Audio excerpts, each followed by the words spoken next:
again, there's also a big chunk of money on the line. This is the first major. Thank you, Valve, for raising it to $1 million overall prize purse.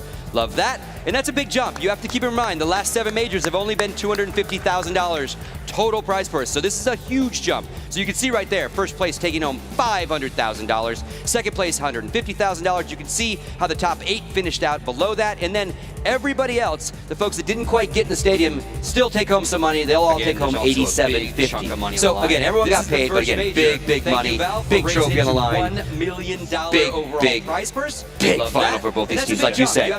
Never been to the finals for Luminosity. Navi has been. They were there last year. Heartbreaking loss. Again, some would say that they should have won that one. Let's talk about Navi, but before we talk about them, let's look at some stuff about Navi. And then everybody else, the folks that didn't quite get in the stadium, still take home some money. They'll all take home $87.50. So again, everyone got paid, but again, big money, big trophy on the line, $1 million big final for both teams, like you said. Never been to the finals for Luminosity. I am here with the best hop on the planet, as a lot of people are seeing around the venue today. Heartbreaking loss. If I would talk about the pressure I feel, it's just because of the titles, of being the best sniper or something. But because my team is relying on me a lot, and when I fail, it feels so bad. The thing that was holding Navi back was all the pressure was on Guardian's shoulders. He's one of the best players in the world, he's the best AWPer in the world, and who's going to step up and who's going to help him?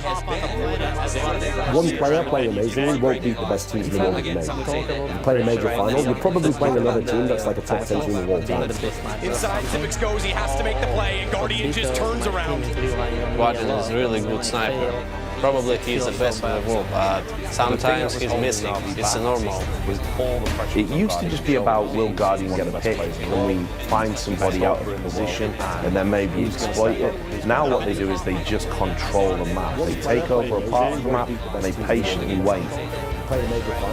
He's not just a one-man army. Now he's got flaming, he's a rifler, so he's got 2 aspects. Like a dual threat system now. All of the team right now are on point. Edward had an amazing performance against the Scarlets, so now the pressure's on to constantly innovate and evolve. Easy round out for Navi, not dropping a single frag. To be considered one of the best teams is pretty huge pressure for us, because we've never been that good like we are at the moment. They haven't quite ever lived up to their billing. They've come close. They were in the final of the last major and weren't able to close the deal. With Fnatic out of the picture, that's always kind of been their kryptonite. They've really got to step up and take this against the Scarlets. It took a long time, a long road for us to get here. I think we are ready to crush every single thing in this event. It's like they have piece by piece put together this crazy machine now. Yeah, I'd say that they're the hardest team in the world to beat. We want to win it, but we want to win it as team and as champions. Come close. They were in the final of the last major. Now they are in the grand final, the deal. second straight time. Fnatic out of the picture, that's always kind of been their kryptonite. They've really got to step up and take this against the Scarlets. It took a long time, a long road for us to get here. All right, Thorn, the first thing I'm going to do is I'm going to have you walk us through their storied roster. You are the esports historian. They're going to bring up a nice video or graphic of all the players on their live cameras, and then when they do that, I want you to kind of, first off, tell me about generally your thoughts on this roster, and then when we see the players, give me that roster. Sure, I mean, they've already, with what they've accomplished, because they picked up Flamey, I think it was around like April 2015, so they've had him almost a year now. They've already accomplished so much, making it to the final of the last major, winning so many small tournaments, so many top 4, so many top 8 finishes. This has been a very, very consistent team. Like, they can be beaten in the past by the best teams in the world. Sometimes they got that problem, but they're always consistent. So we start at the very left here. So the guy I was talking about in the video, it's not just about Guardian anymore. This guy in his own right is one of the best players in the world. And certainly, you talk about rifle players, one of the most explosive, one of the most exciting rifle players in the whole world. He could be the MVP of this game today. Flamey on the left there, the new addition to this lineup. Then you move one in from the left, you've got Seized there. Considered a support player, but you know his skill set. He used to be a star type player, a carry type player, and we saw that earlier in the tournament. He had a game that he took over against Virtus Pro. He dropped a big 30 bomb on them, and that's one of the best teams in the world. So you move to the middle, it's the man everyone was talking about. It's no wonder a lot of the preview video was about this. It's about Guardian because he's the best AWPer in the world. I mean, with all the stories we hear about Olaf and the problems he's had here, probably the best player in the world. I don't think that would be unreasonable to say. He was there neck and neck already. Interestingly enough, had a bit of a down tournament, actually. He's got to the finals, team hasn't lost a map, but he's kind of just been chilling. But that just shows you the strength of Navi now. They're not the Guardian-only show, and it's not Guardian or bust. You move to his right, you've got Zeus, formerly the mastermind in-game leader, even for most of last year. He'd had that role within the team for about 6 years or so. He was the guy who designed the style. They still play that style, but now he's just a supportive player in the team. He just plays with his longtime teammates, and obviously Starix has now taken over that in-game leading role and coach. Then on the right there, we've got Edward. And the interesting thing about Edward is, he's for me always like floating around the middle of the team here. He's like a skilled player, but he kind of takes spots that he needs to take. He knows he's not supposed to be the star, but in this tournament, he's been the best player on Na'Vi. This guy's been unreal, and you can talk all you want about Australis choking. Yeah, they obviously choked in the second game of the semi-final, but on the first game of the semi-final, Edward basically won that one map for Na'Vi single-handedly. He had something like 32 kills, he went absolutely crazy, and actually statistically the best player in Na'Vi for this tournament. So you can look at it two ways. Either if you're Luminosity, you're kind of scared because maybe Guardian's going to show up here and go crazy, or you look at the rest of the team, you go, they actually don't even need that to happen. They can carry from the 4th position in the team. So this is a crazy deep team. This is their time to win. It's one of the few times they've ever been favored to be the champion in a major type scenario, but will that pressure get to them? Fifth, your thoughts on the team? I mean, yeah, like Duncan was saying, it's a very solid team overall. You had the star player, which is Guardian. He actually had a very lackluster tournament overall. Didn't really have any big games so far. Like Duncan was saying, it is actually Flamey and Edward most of the times has been stepping up. And Cease, I mean, when Cease brought into the roster, he was supposed to be that star player on the team. And then obviously they were still slumping a little bit. They still had their games, and then they ended up bringing in Flamey, this new star player, so to speak, because they needed more firepower. And obviously he took over the reins, and Cease just went on to be the very consistent player in Na'Vi. And yeah, just improving every single tournament, and now they're here again in another major final versus obviously not a team like Fnatic or a team like Envy, but versus Luminosity, another very strong powerhouse team. And Richard, the question I want to ask you, we talked quite a bit about Olaf Meister, and he's got an injury happening with his wrist, and obviously in this match, Guardian absolutely does have a wrist injury. He's wrapping his hand every night. And so, you know, your thoughts on, you know, we talked briefly about how as we get more and more like sports and these guys are training so long, like we have different set of possible injuries, but this is a major concern for, it could be, some of these injuries could be career-ending, so to speak. I know, I think a lot of people don't actually take this as seriously as it should be. These people practice, you know, professional players practice an immense amount of time. You're using your hands, your wrists all the time, and obviously these guys are picking up injuries. I've seen it in StarCraft, for example, in my time in esports, where, you know, whole careers are kind of prefaced by this whole, well, it could have been better, but he had to retire because of carpal tunnel or RSI or whatever. And, you know, they need to watch it. It's a big concern. And what I will say is, I think it's been amazing of Na'Vi and amazing of Guardian in particular, and not use that wrist injury as an excuse for his lackluster performance. And obviously, he went off big style in Counter Pit just before it with the same injury. Yeah, he needs to show up. I think the good thing is, like, as Duncan rightly points out, that his players have been able to support him, but big players play well in finals. And even if Na'Vi win this series and win the final, and they do it without Guardian being there, there's always going to be, well, Guardian didn't do it at the major again. So he's under a unique kind of pressure to all the players there. But yeah, hopefully his injury isn't too much of an impediment, because I really want to see the real Guardian, which we haven't seen here in Columbus. And on the other side of the table, obviously, is going to be Luminosity. Let's go ahead and take a look at them. Quem fizer isso daqui que eu vou mostrar vai conseguir receber esse valor aqui no Pix nos próximos 30 segundos. Presta atenção, ó. Você vai baixar um aplicativo no seu celular. Você vai usar esse aplicativo por 30 minutos e aí, sem custo nenhum, você vai conseguir fazer esse valor aqui. 1 hora por dia você pode fazer esse valor. 2 horas por dia que você passa usando esse aplicativo, você pode resgatar isso daqui. Mas, André, o que é isso? Eu sei que muita gente acha que é golpe, que é mentira. Calma que eu vou te explicar, tá bom? Olha só, existe um aplicativo de celular. Dentro desse app tem várias empresas cadastradas, como Netflix, Google, Amazon e por aí vai. E dentro dele você consegue fazer avaliações dessas empresas. Sabe, por exemplo, uma avaliação de 5 estrelas quando você pede um Uber? Então, um pouquinho parecido. Vale ressaltar que não é o mesmo tipo de avaliação, mas é um pouco parecido. Você entra no app, escolhe uma empresa para avaliar e aí você avalia. Quando você termina de dar a sua opinião, a sua avaliação, a empresa vai te pagar uma comissão. Isso mesmo. E é muito simples. Qualquer pessoa pode baixar esse app, avaliar uma empresa e ser remunerado por isso. Tem gente conseguindo fazer esse valor de comissão todos os meses. Responde para mim, esse valor aqui por mês caindo na sua conta iria te ajudar? Se sim, é só entrar em algum lugar dessa tela. Eu fiz um vídeo, é gratuito, você não tem que pagar nada. Você usa o aplicativo, testa. Se você não gostar, é só desinstalar, tá bom? Testa aí no seu celular e depois venha me agradecer.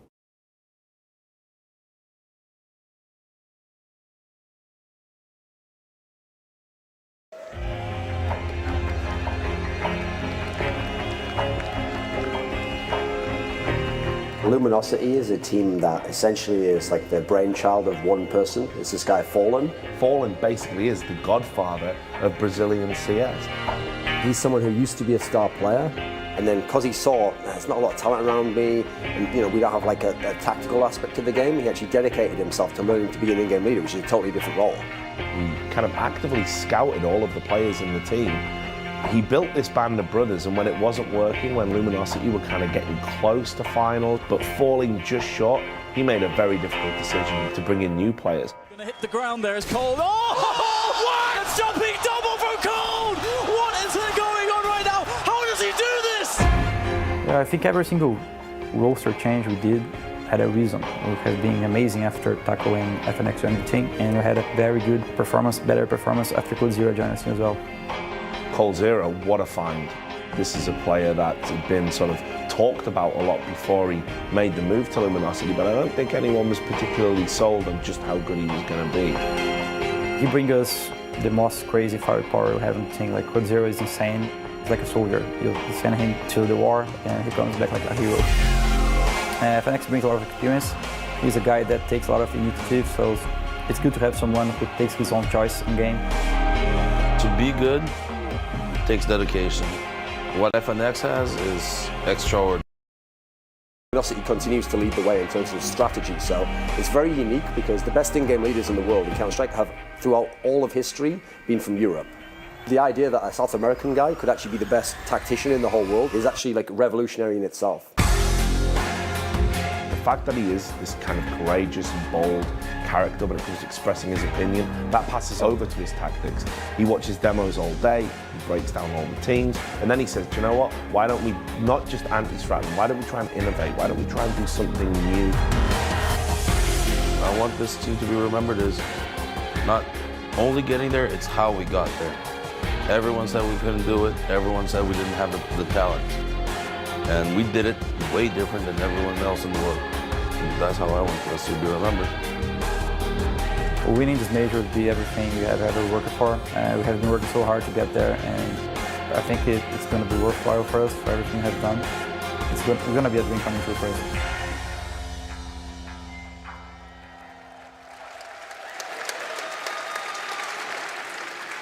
There you have it, folks. And again, I don't think you can nod enough to Fallen. Not only what he has done with this team, what he does with any of his players around him, and what he has done for the Brazilian scene. I mean, you called him a godfather in the video. And again, he's the godfather. He's the patron saint. He is the king, the president, whatever you want to call it, of Counter-Strike in that country. And he's just an amazing ambassador. I don't even know how to allocate for the guy. So let's talk about him a little bit. Starting with you, give me again the Luminosity breakdown. Yeah, I mean, if you wanted to set the overall storyline, the overarching theme here, it should be, okay, Na'Vi, they've been there before, but they never made it, and they've gradually been working their way. Luminosity, no one even expected them to be here now. They're supposed to be on the slow trajectory, You make the quarterfinals, or maybe this time we could make a semi-final, maybe one day we could get to a final. They've already, in the space of a few months, elevated themselves. They're already an elite team. They're making finals. They're coming close to winning. The key thing is they've never won a big tournament before, and they've certainly never been this deep in a major before. So the obvious narrative is like, oh, is it their time yet? Like, maybe they need some more experience. Maybe this is like the first time you get there and you realize how hard it is.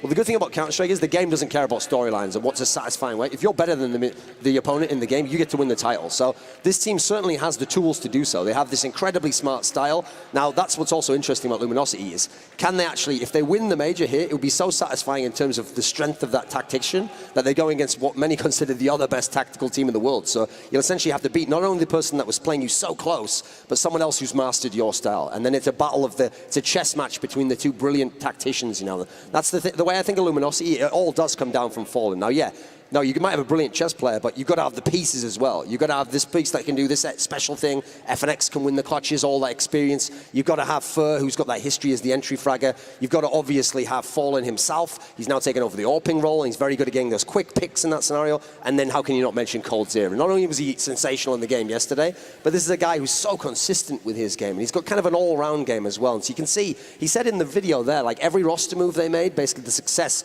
only increased afterwards. And that's the thing. The shrewd captain, it's like he didn't just recruit the best players. He recruited the best player for what position they wanted to play. We're going to come back to the rosters because those guys are obviously not at their seats. They're standing up, getting their huddle. Richard, kind of walk us through what you noticed this weekend with these guys. Well, look, all week, I should say. Luminosity have put on a bit of a masterclass in sort of how to grind through tournaments here. It hasn't necessarily been the most polished Counter-Strike. What they've been doing is they've been playing within themselves. They've been making these interesting vetoes that we've talked about. And again, just in terms of what happened with the Team Liquid game you're seeing on your screen right now, it's one of the all-time great comebacks. I mean, this literally could have been a 2-0 to Team Liquid. It was there for them. They threw away something like 14, 15 match points across the 2 maps. So for them to just be able to grind that out, that strength of character, and again, you're talking about Fallen, that strength of character, that courage, that courageousness, that all comes from him. He's actually, you're talking about how, you know, if you want to play chess, you've got to have all the pieces. Well, he went out and got the pieces. I mean, he replaced 2 players that he had a great history with, a great rapport with. He wasn't afraid to make those hard decisions because he knew Luminosity were falling short, and now he's given them this extra ingredient, and this is why they're in a great position to make history by winning this major here. It all stems from him. And Fifth, what has stood out for you this week with watching Luminosity? I mean, Luminosity is one of my favorite teams to watch right now. They're so exciting to watch. Fallen does a great job in general, just making sure that all the players on his team is making good decisions. Coming into, I mean, yesterday, people were complaining, oh, they didn't really look that good versus Liquid. Keep in mind, they had a very tough game versus VP the same day, only had a few hours of break, and then coming into the Liquid game. That takes a lot of mental fortitude coming in, and especially being in the deficit that they were versus Liquid on both of the maps, coming back. And I mean, I don't think we've ever seen that in a major before, being able to come back from such a deficit. So overall, I think they match very well with Navi in terms of playstyle, but I think obviously Fallen puts in a lot of work and a lot of effort in making sure that he is the one that's in the driver's seat. And again, your thoughts, before I get you to do the roster stuff, just your thoughts on how they played this week. Yeah, this week, obviously, they had some struggles because the Virtus Pro series, before you get to the Team Liquid one, let's be real, Virtus Pro could have won this series. Virtus Pro was playing very, very well. It was a great map pool for both teams. I think what you really got to see there was that was a slugfest. Like, Virtus Pro took them and said, you've got to play your best CS if you want to get to this semi, and you know what they did. And as a result, they moved on to the semi-finals. All credit to Team Liquid. Obviously, they were 2 rounds from making the final, and what that really did to me was that test right there was like, okay, we have this young, front-running team who've never been there before, and they're right up here. So the question for the Luminosity is, can you work your way back into the game? Now, if they'd have tried and panicked and they'd tried to get it all back in one go, they'd have probably just blown it, lost the round, and it would have been Team Liquid in the final. But instead, they had that kind of like mentality that we have to grind our way back in the game, intelligently get back. And so as much as you can say Team Liquid threw it, you've also got to give credit to the Luminosity guys for taking it back from them. Now, in terms of the roster here, so on the left, we've got Fur. Before coldzera joined, he was the original star of the team. Amazing entry fragger, and he has been moving more back into that role. He's been having some issues at this tournament, but at Katowice, the tournament a couple of tournaments ago, he was very, very good, so we still know he's got it in him. Next to him is FNX, really, really old school player. He actually won what was the equivalent of the World Championship for Counter-Strike 10 years ago, ESWC 2006, with a totally different lineup. So he's a veteran, but now he's not that explosive rifler. Now he's this clutch master. In the middle, there we go, the brain of the team. Fallen. He also, by the way, just to give credit, he works with Zeus as well, and they have kind of a great dynamic duo aspect going on in terms of analyzing the demos, giving advice to each other, thinking thoughts through. But in his own right, a very good AWPer as well. Now, he's not the Guardian-style AWPer who holds one angle. Instead, he tried to create situations on the map. He tries to get information and maybe get a pick. So quite a unique AWPer, but certainly one of the best in the world. Very fast firing speed. To his right is, for me, the true star of the team. It's coldzera, one of the best players in the world. A guy who actually, interestingly, yeah, he's known as this really stable rifler who just grinds you down one by one by one. But on CT sides, you'll see him AWPing as well. You obviously saw him with the crazy no-scopes, but he's more of a standard style of AWPer who just chooses it so you can lock that one spot down. And then to his right is Taco, and he's the guy where when he came into this lineup, you're bringing back FNX to pro-level play. Everyone knows that guy's a legend. Everyone knows he was a world champion. But Taco came in, and this is a guy where they were like, was that the right move? Should it have been one roster move instead? And he played quite poorly for his first few tournaments. Yep. But then IEM Katowice, where actually coldzera, their star, kind of didn't come up big for them. The reason they were in the final was partly due to Taco. He had games where he was getting 30-plus kills. In this tournament, his form's gone up as well. So overall, it seems like he's gotten over whatever those issues were, or they've integrated him better into the team. Maybe they had to put him in different spots or put him playing with a different player. And now he's playing the best Counter-Strike he's played. So at the moment, the whole team's on quite a big high. I mean, essentially, aside from Guardian's wrist injuries, what I think is great about the two teams we've got in the final is they're both in incredible form. Neither's had a really big slump period or a dip or anything like that, whereas some of the other great teams obviously have been a bit up and down or they lost a key match here. So for me, it feels like both are at peak level almost. And now we're just going to see who actually gets to be the world champion.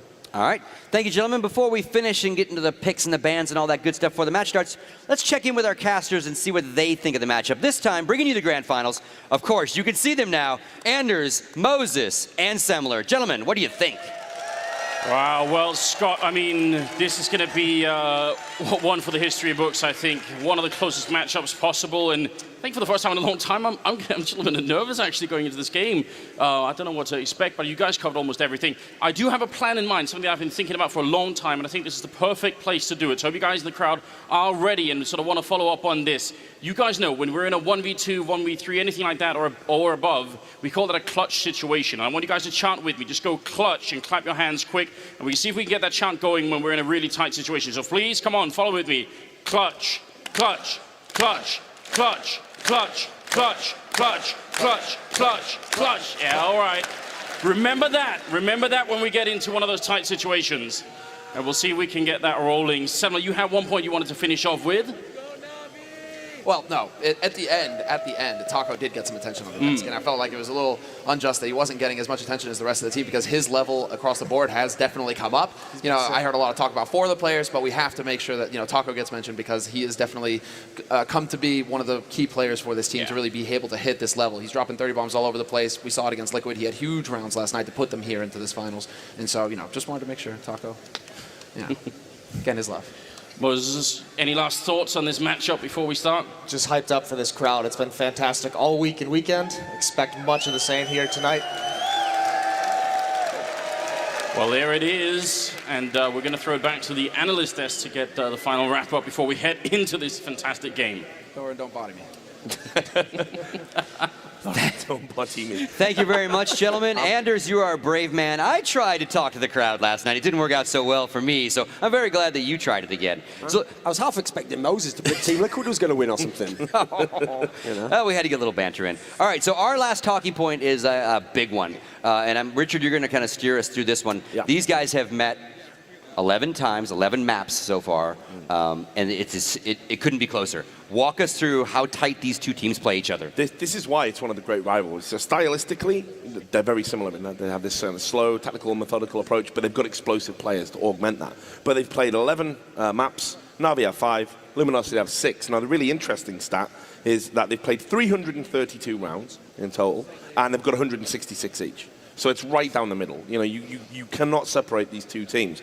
And of course, they played that amazing series in Katowice. That overpass game was ridiculous. It's one of the best that we've seen. And yeah, just that was an overtime victory on that map. So I mean, these guys always play each other incredibly close. Your thoughts on this legendary matchup right now in the sense of, I mean, 166 rounds each. Yeah. Couldn't be even, and again, shout out to Lurpus. Big article breaking this all down. I do have a challenge, Tommy, for you. Can you tweet me CT and T sides on that breakdown? See how even that is. Yeah, I mean, both teams have solid vetoes as well. They always, Na'Vi always bans cash. Luminosity actually tried to play Na'Vi on Dust 2 once. They got completely pummeled, so that is off the equation. The other 5 maps are played very frequently. The only one that we haven't really seen that much is Overpass, I think, and that was the massive overtime one. 2 overtimes, saw triple boost here and there. Luminosity still got away with it. I think overall, I think those stats just speaks for itself, what kind of final we're into, that we're going to have today. Yeah, and obviously Luminosity came out on top in that one. And what was interesting, that was prefaced by Fallen having like a huge game. You know, not always something that happens, but he was immense in that and was the best AWPer on the server against Guardian. So I mean, crazy. Going to lean to you before we get into the vetoes. Obviously, you've already said very, very close map pool. But what do you think it's going to be? Yeah, well, the thing is, unless Luminosity wants to pull kind of a fast one here, it's going to be very standard vetoes, actually, because the key thing is Na'Vi always bans cash. And if you look at the way Luminosity obviously had this epic game against Team Liquid on cash, it's not their best map, but they can certainly play it. So Na'Vi literally does not play it ever. It's not that they just ban it against most people, they never play it. So it's almost certain to me Na'Vi will continue that pattern. Now here's where it gets interesting, because Luminosity should ban Dust 2. They barely ever play it. They're not very good on it. And I mean, I was trying to get my brain into a situation where I could say Astralis could win on Dust 2 against Na'Vi, because I was like, Na'Vi's amazing on it, but they don't play it very often. Yeah, that's because most people ban it against Na'Vi, and the reason why is because of what happened to Astralis yesterday. So Luminosity, for me, unless they've got some crazy plan, it would be suicide for them to allow Dust 2 through. So it should be a Dust 2 ban from Luminosity, as we so often see from them. But then, you've obviously got 5 maps left, and the key thing is they can play all 5. And the key thing, when you look at the strengths, okay, so Luminosity's statistical 2 best maps are Train and Overpass. Well, Na'Vi loves both of these maps. Overpass, not so much as frequently now, but then again, not a lot of teams play Overpass, but Train particularly, Na'Vi are unreal on that. So actually, as a result, Na'Vi, if they want, they can pick Train, thinking it's phenomenal for us, but that's also kind of playing into Luminosity. So, like was mentioned here by Fifth Lauren, when they met at the IEM in the semi-finals, actually, Na'Vi decided, let's go with Overpass then, because that's kind of played a little bit less on the side. It's supposedly a very, very good map for the Luminosity guys, but they had all these trick boosts up their sleeves, so that's part of why I think they were picking that. So I'm not so sure they'll actually go with Overpass now, and they did lose that game, famously, to Luminosity in overtime, so I think they'll maybe veer away from that. So I'm thinking from the guys from Na'Vi, maybe a pick of something like, maybe not Train because that's so strong. So I'm thinking the trick pick is Cobblestone. Because I think, yes, okay, remember yesterday when Luminosity played Cobblestone against VP and we were saying, this hasn't been like the best map for them. In fact, it's going to be difficult. Well, we were trying to theorize, maybe they have this new strategy, maybe they watched Na'Vi play it and they took a lot from that. First of all, they watched Na'Vi play it, so they know Na'Vi's fantastic on it. That's a reason to stay away from it. Secondly, they didn't have a great T side on that. It's only the CT side that got them through, and then they actually struggled towards the end, and VP was doing a comeback. So I think Cobblestone would be a very clever pick, a very shrewd pick from Na'Vi, and I think not only historically has it been the right pick, but Luminosity's third really good map, Inferno. So you always, if you can, as long as Cash isn't there, which it never is against Na'Vi, and so we've got a Dust 2 ban. This is as we expect. So we're expecting the Cash ban next for Na'Vi. As long as Cash isn't available, and it never will be when you play Na'Vi, the next best map you can have a chance to beat them on is Inferno.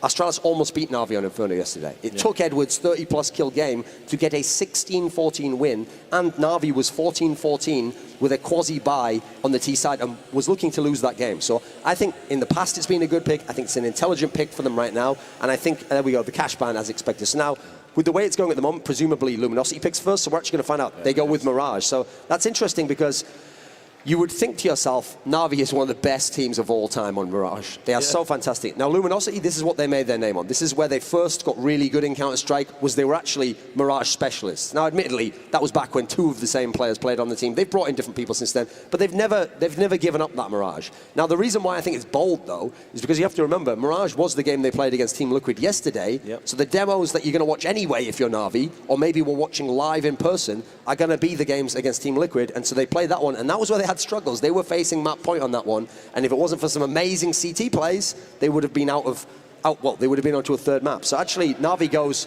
with their own bold pick.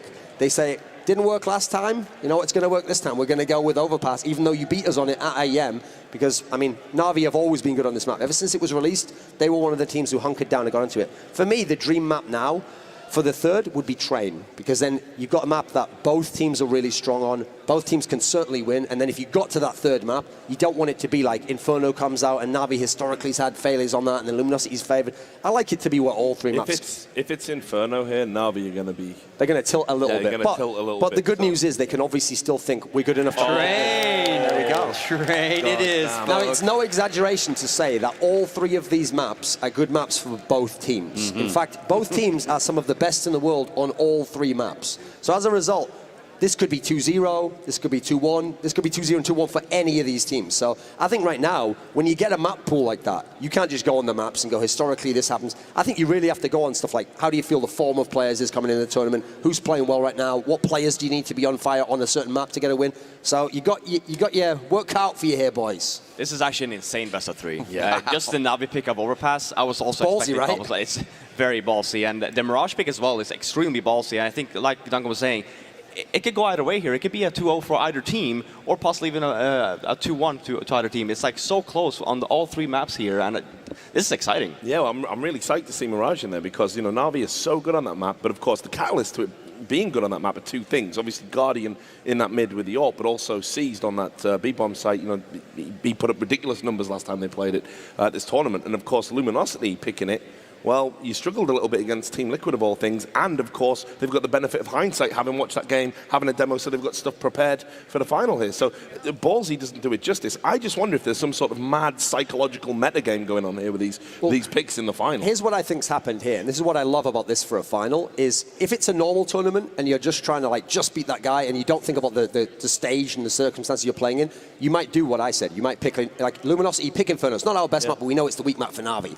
Oh, and then they go, oh, well, it's not our best map, but let's pick Cobblestone because we know it's not so great for them. So basically, you're just trying to pick your opponent's weakness, hope you do all right enough to win it. Instead, they basically said, I think we're better than you. These are our best maps. They're your best maps. Let's see who's the best on them. And ultimately, you want to see the best Counter-Strike to see who wins the World Championship. Yeah, it's just a hands-down brawl, isn't it? You know, that's what they're doing. Yeah, and you know, Simple made a very valid point, and he wasn't insulting Fallen's team. In a way, he was actually insulting his own team. But if Luminosity gets down, if Luminosity gets down to Na'Vi like they did to Liquid, that door will not stay open that long. Like Na'Vi will not let that happen. No. So both sides obviously have to start out strong, but let's put you guys on the spot. Let's go with predictions, starting with you, Thorin. Sure. Well, I mean, after this map pool, we've got Mirage, we've got Overpass, we've got Train.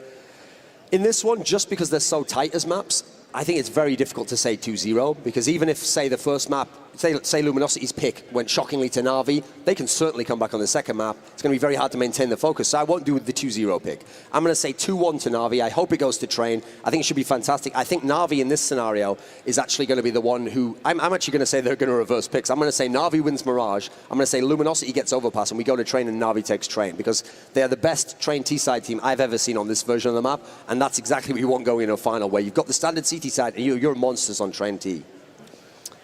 I think the Luminosity will win Mirage. I think somehow they have to, because I don't see them really winning Train versus Na'Vi. If they win Mirage, then I think Na'Vi, the reason why the Overpass pick came into play here was that in that overtime, there was a lot of mistakes coming in from Navi's side. They tried their best, they tried the triple boost, probably something they saved for the major, right? Still didn't happen. Coming in here, they're like, well, okay, we didn't really play to the best of our abilities on this map. Let's just straight up pick it here and let's win. I see Na'Vi winning that one, and then I also see Na'Vi winning Train. So I think it's going to be 2-1 to Na'Vi. Okay. And you, Richard? Yeah, it's really, really tough. I'm writing these down. Yeah. You're gonna hold me up. I'm gonna keep a record. Now, so far, like I did call Na'Vi to win the whole event, and I cannot deviate from that, having seen that veto there. But what I think is interesting is this Mirage pick. I don't know, Luminosity haven't really sold me on it, despite it being the map that helped make their name, and despite them being so good with 2 iterations of the roster. I think Na'Vi are phenomenal on Mirage. I think they're a really, really good team. And like I say, if Seized and Guardian show up on it, I don't even think Luminosity can win that one. This could. I'll call it. I'm going to go 2-0 in RV. I'm going to say it. I don't even think we get the C Train. All right. You got some fans behind that pick as well, it sounds like. Or maybe something else is happening. Who knows, maybe. Something's happening. All right, so final thoughts on the matchup, gentlemen, before we get it started. I think if you had to say before the tournament, how would you construct the closest possible final, assuming both teams play up to form? This would be the maps, and this would be the 2 teams. So even though I think everyone here said Na'Vi, right? You said Na'Vi for fun. So we're all picking Na'Vi. That doesn't mean it's like some obvious pick here. We're doing that going off like gut feeling, analysis of the players' strength at the moment. Certainly Luminosity could win. As I said, Luminosity could win 2-0. They could take Mirage and Overpass. They're fantastic on those maps. So I just hope it's a brilliant Counter-Strike game. And I actually hope that we don't win in the scenario a bit like the semifinals, where it's like people are struggling and people are getting let down on certain rounds, and then someone wins a round by something fluky. I just want to see both teams at the peak level go head-to-head, and then the best team win, whoever that may be. Yeah, for me, I mean, I think just keep an eye out on the 2 uppers in either team, Fallen and Guardian. I think that they're going to have massive games. Yep, stage is set for one of the great finals of Counter-Strike tournaments. I can't wait. I hope it actually goes to third maps. I hope my prediction's wrong. All right, thank you, gentlemen. That's going to do it for our segment. When we come back here, we're going to start map 1 of our grand finals here at the MLG Major Championships. And again, Anders, Semler, and Moses are going to bring you all the action.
Ladies and gentlemen, here it comes. Na'Vi and Luminosity Gaming in a best-of-3 grand finals for the MLG CSGO Major Championship. We have finally made it here, and it's been a very long path to get us all the way here, and you already get what this is all about. These two teams might be one of the best matchups we have in Counter-Strike right now. There was some doubt going on the analyst desk. I want to hear your opinion on it here. Selma, you go first. Who's going to be taking this? You can see it going back and forth quite a bit on that analyst desk, and that's because this is pretty much the best grand final we could have hoped for. Both of these teams are dead even nearly. I mean, I'm going to say that Na'Vi win, but it's going to be like, 60-40%. Like it's not a clear-cut victory here. And we don't even have any time for analysis on our side. We're getting right into the match, so let's go ahead and do our job, fellas. Yeah, this is a pretty quick start as well. They're just instantly taken up in B apartments, running a couple of people on the pass for some mid-control here. Guardian looking for an opening, very aggressive here, trying to put Luminosity on the back foot already. Guardian trying to push up there, a bit of a dangerous fight. It's going to be Seized to pick up the first kill there, taking out Taco, so that leaves in a 4-on-5. Oh, wow, they aren't even backing off Na'Vi. They're still willing to take the fight. Flash in, and it's a bit too late. Fallen decides to just go jumping in with the burst block, and Guardian's going to be able to take him out. Seized, gets caught on the window, but he rotates off as well, and Edward's there to back him. Zeus, it's just a total fist fight that's happening up in the apartments right now. Na'Vi, they refuse to give up this bomb site to Luminosity. And because of the aggression of where they've taken this fight, it's allowed so much rotation to come in. Luminosity can't regain this map control. They're now over here and they're just stuck in these halls. They know they're surrounded. There's not really too many options available to them at this point. No, this is going to have to come down to Na'Vi making a big mistake, and that could be one of them there. Seized walking right into the Glock shot for.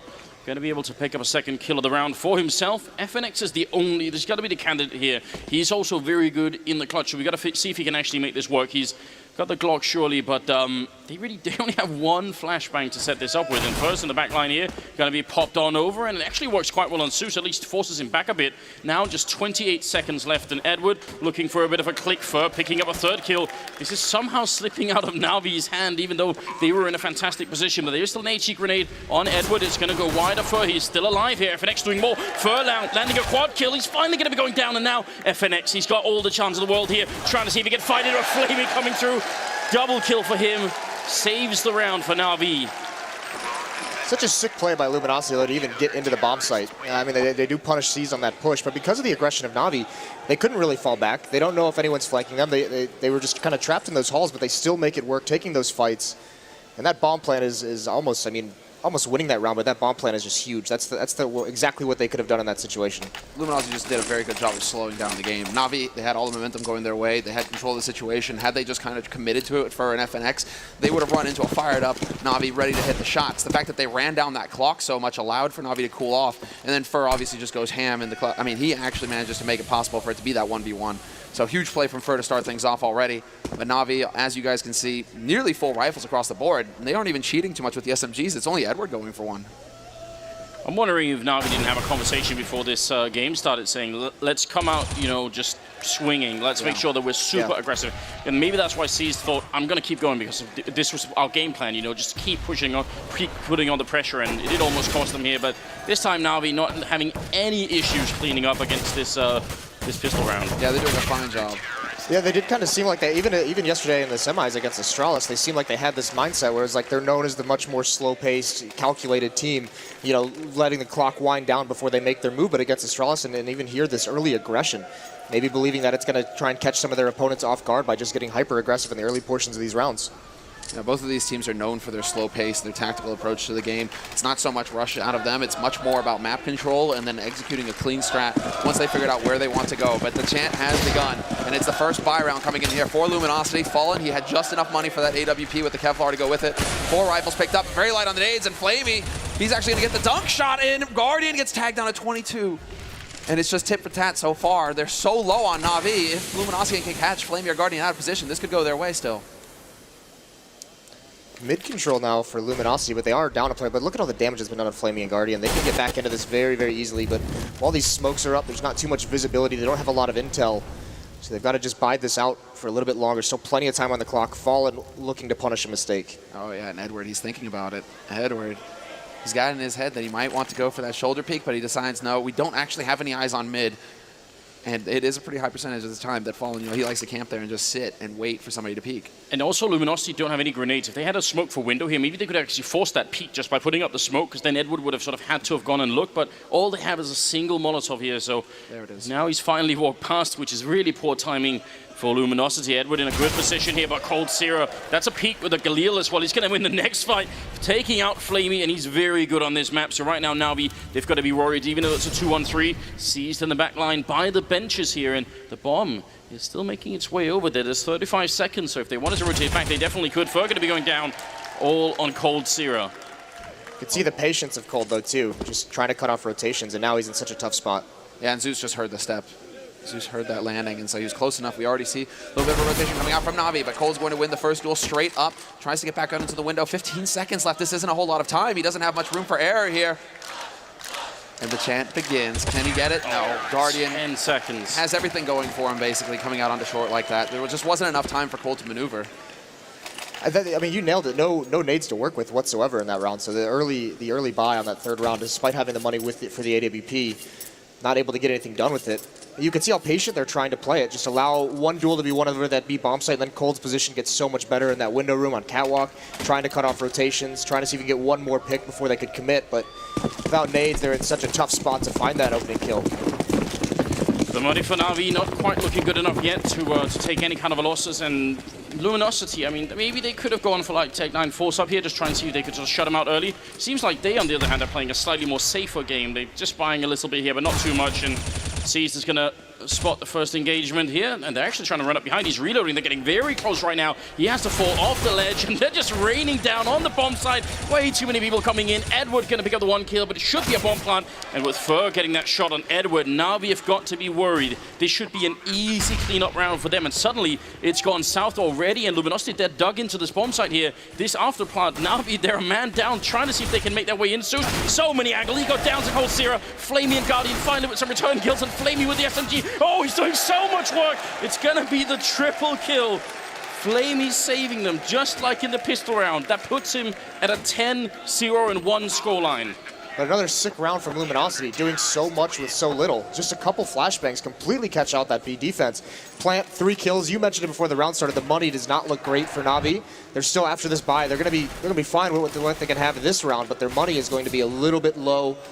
It's a very dangerous situation still where Luminosity, they've lost 4 in a row, but a single win is going to reset that money. This has got to be a pretty good feeling for Na'Vi, though, considering all eyes are on Guardian. The video describing Na'Vi at the beginning, huge Guardian focus. Flamey, he is definitely a big part of why Na'Vi are here right now in this grand finals. He continues to deliver on that rifle, and he's off to a terrific start here on this first map. 4 rounds, he's already up to 10 frags, and now Luminosity, they're able to buy again, and this time they have a few more nades to work with. It doesn't look like they actually want to waste too much time. Fallen, he's going to go for the aggressive peek, looking into jungle, but they're committing to this A site. Not a nade to tell Na'Vi to get them prepared for this push. Luminosity, they're already rushing out. Flamey will find the kill out of Fer, but there's Cold and Taco, bringing it back to a 3-on-3.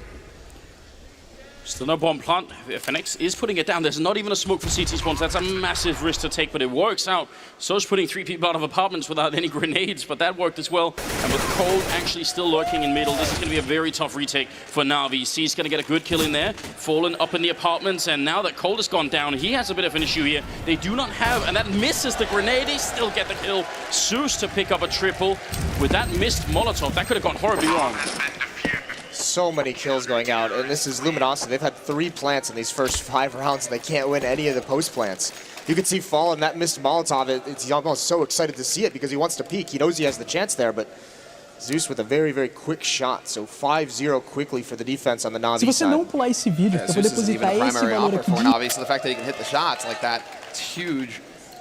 And man, basically the frustration is going to be mounting here for Luminosity because, as you said, right, we're getting 3 plants, we're getting the plant down. What's going on, guys? Like, how is this actually happening that we're not able to hold on to these bomb sites, even when we're in favorable positions?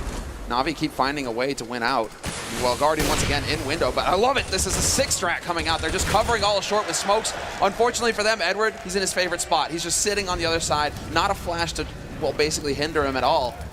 Instead, they just run right into the blender, but Cold is still alive, and he takes out Edward to bring it back to a 3-on-4. This is a good start. Fallen going to be getting the first kill of the grand finals for himself here as Guardian goes down. It's now a 3-on-3. They need this round, Luminosity. They can't let Na'Vi keep getting away with it. Even the 2-on-3 is winnable. Shot like that, it does actually tag up Flamey, but not enough to get the kill. The bomb is down at the site, so they have to commit to this. There's no rotating anywhere else, even if they have the time. And Cold, is he going to be the one to open it up? He's sneaking quite far in there, right on the edge. What a peek. Crouches into the angle, and Seized is going to be going down. Fallen, he had the angle for it there, but can't take the shot. Cold Zero winning another duel there, and it's going to be a triple. Well, it's a 1v2 for Cold Zero turned into a 1v1. And you can hear the crowd in the background as well. The bomb is on the side. He's got 40 seconds now and trying to see if he can make it into Kitchen. Flamey has got to be wondering where is this going to come from. He finds the perfect angle and he will be able to steal the round again. That's now 3 rounds that have come down to Flamey getting the final kills here. And again, 12-1 and 2 for him. Well, this is why he's considered, the Des talked about it, one of the best players in the world. This is why Na'Vi is considered one of the best teams in the world. Everyone on this team is rising to the occasion when needed, and another clutch goes away from Luminosity, and now you got to start feeling. With his dominant defense so far, when does the timeout come in for Luminosity? If they don't win this next round, it's going to be so difficult for them. Down 7-0, that's when they'll probably take the tactical. They've tried slow pace strategies. They've tried to switch up the pace as well.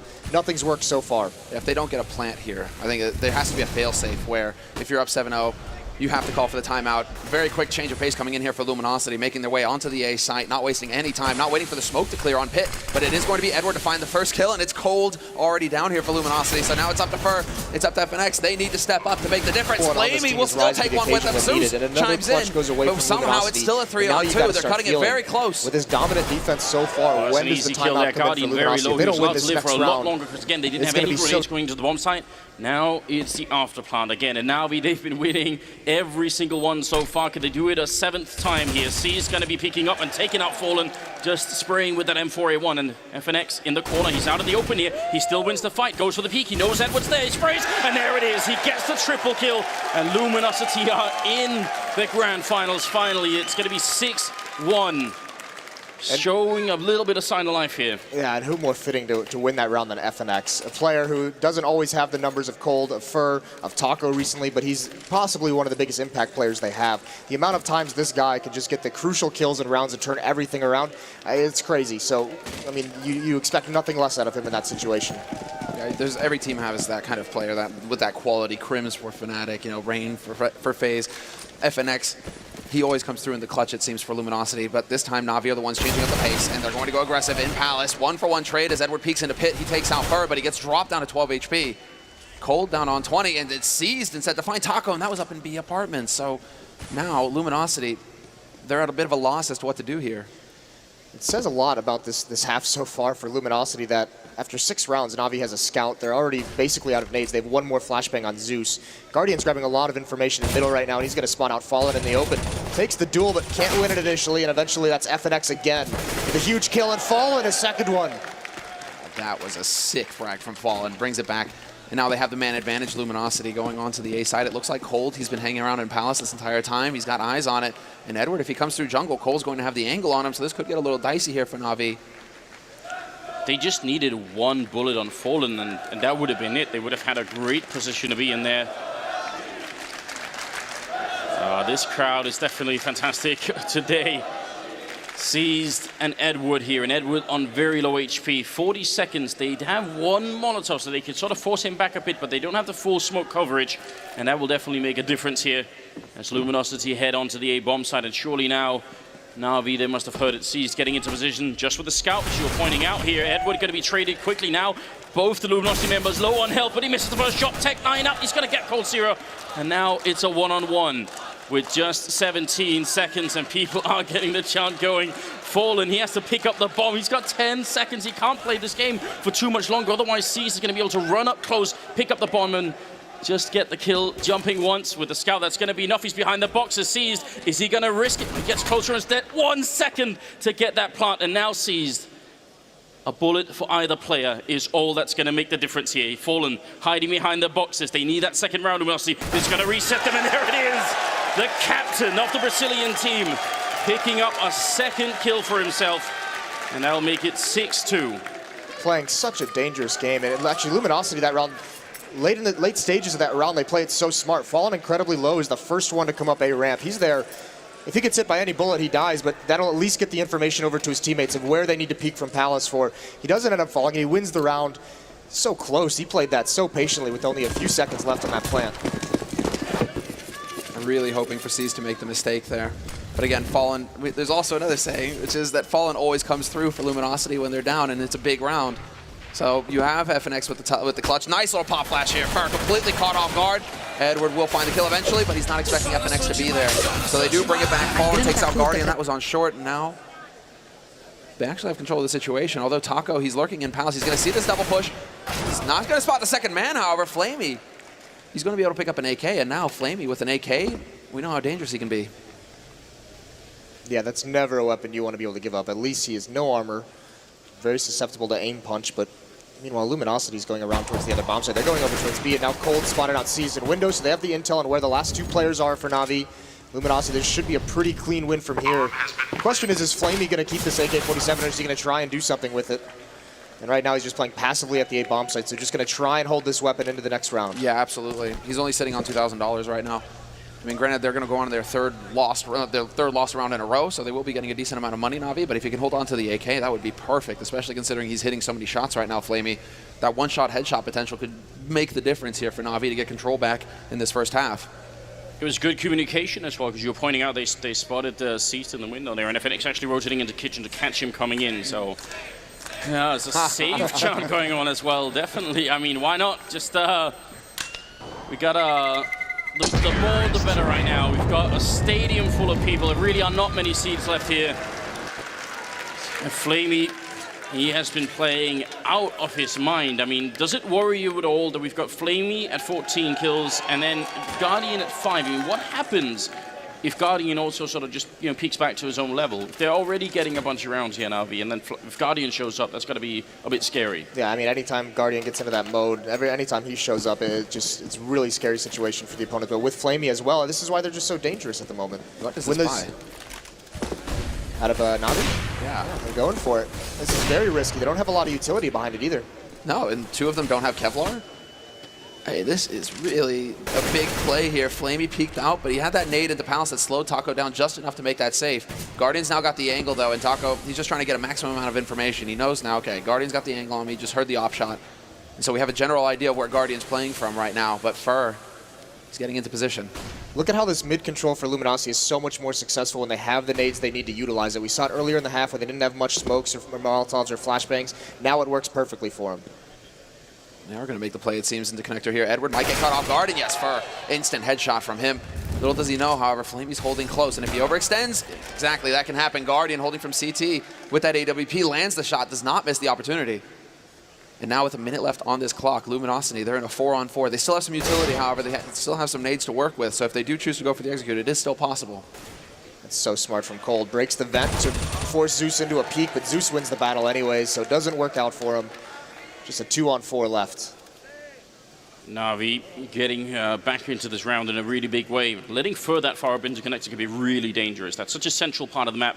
So they got to be careful they don't let that happen too much, because surely Luminosity will exploit that if they realize that that is an option. But they're at least walking onto the bomb site without making much noise or even being discovered right now. There comes the spray, but oh, Flamey somehow still kills Fallen before Taco is able to reply. So what could have been a 2-on-3 is now just a 1-on-3 of Taco, and I don't see him really making that. This is going to be almost impossible with 10 seconds left. The bomb, he's just picking up now, but then I don't think they're going to allow him. He can't even fake it in. There's Guardian getting the shot, second kill of the round for him, and a 7-3 scoreline favoring Na'Vi here in the first half of the first map. Yeah, that's sick stuff from Guardian. Playing it passively, getting a couple kills in the round. Just making sure that I mean, not even presenting himself to be killed and potentially lose that round, give Luminosity any kind of a window of opportunity to even take that win. So really good stuff from Na'Vi. And now, I mean, that broken, or that weak This is what I thought. This is what I thought. He actually went for the wallbang tool booth. I was wondering, like, wait a second. I saw the wallbang signal there. He was jumping around. Pretty sick. Sick play. Well, now look, I mean, this is 2 players over towards the A bomb site, 3 in these B halls. That's where the bomb is as well. Set up in a little bit of a default. And look at the buy, though. 3 Tech 9s on the Luminosity side, and they're going up against... There's 4 Molotovs left on Na'Vi. Whenever an execution does come in, it's looking like it might be a little bit of a fake with 2 members applying pressure to A. But actually, it's the B members who start things off, and they've got to run through so much fire.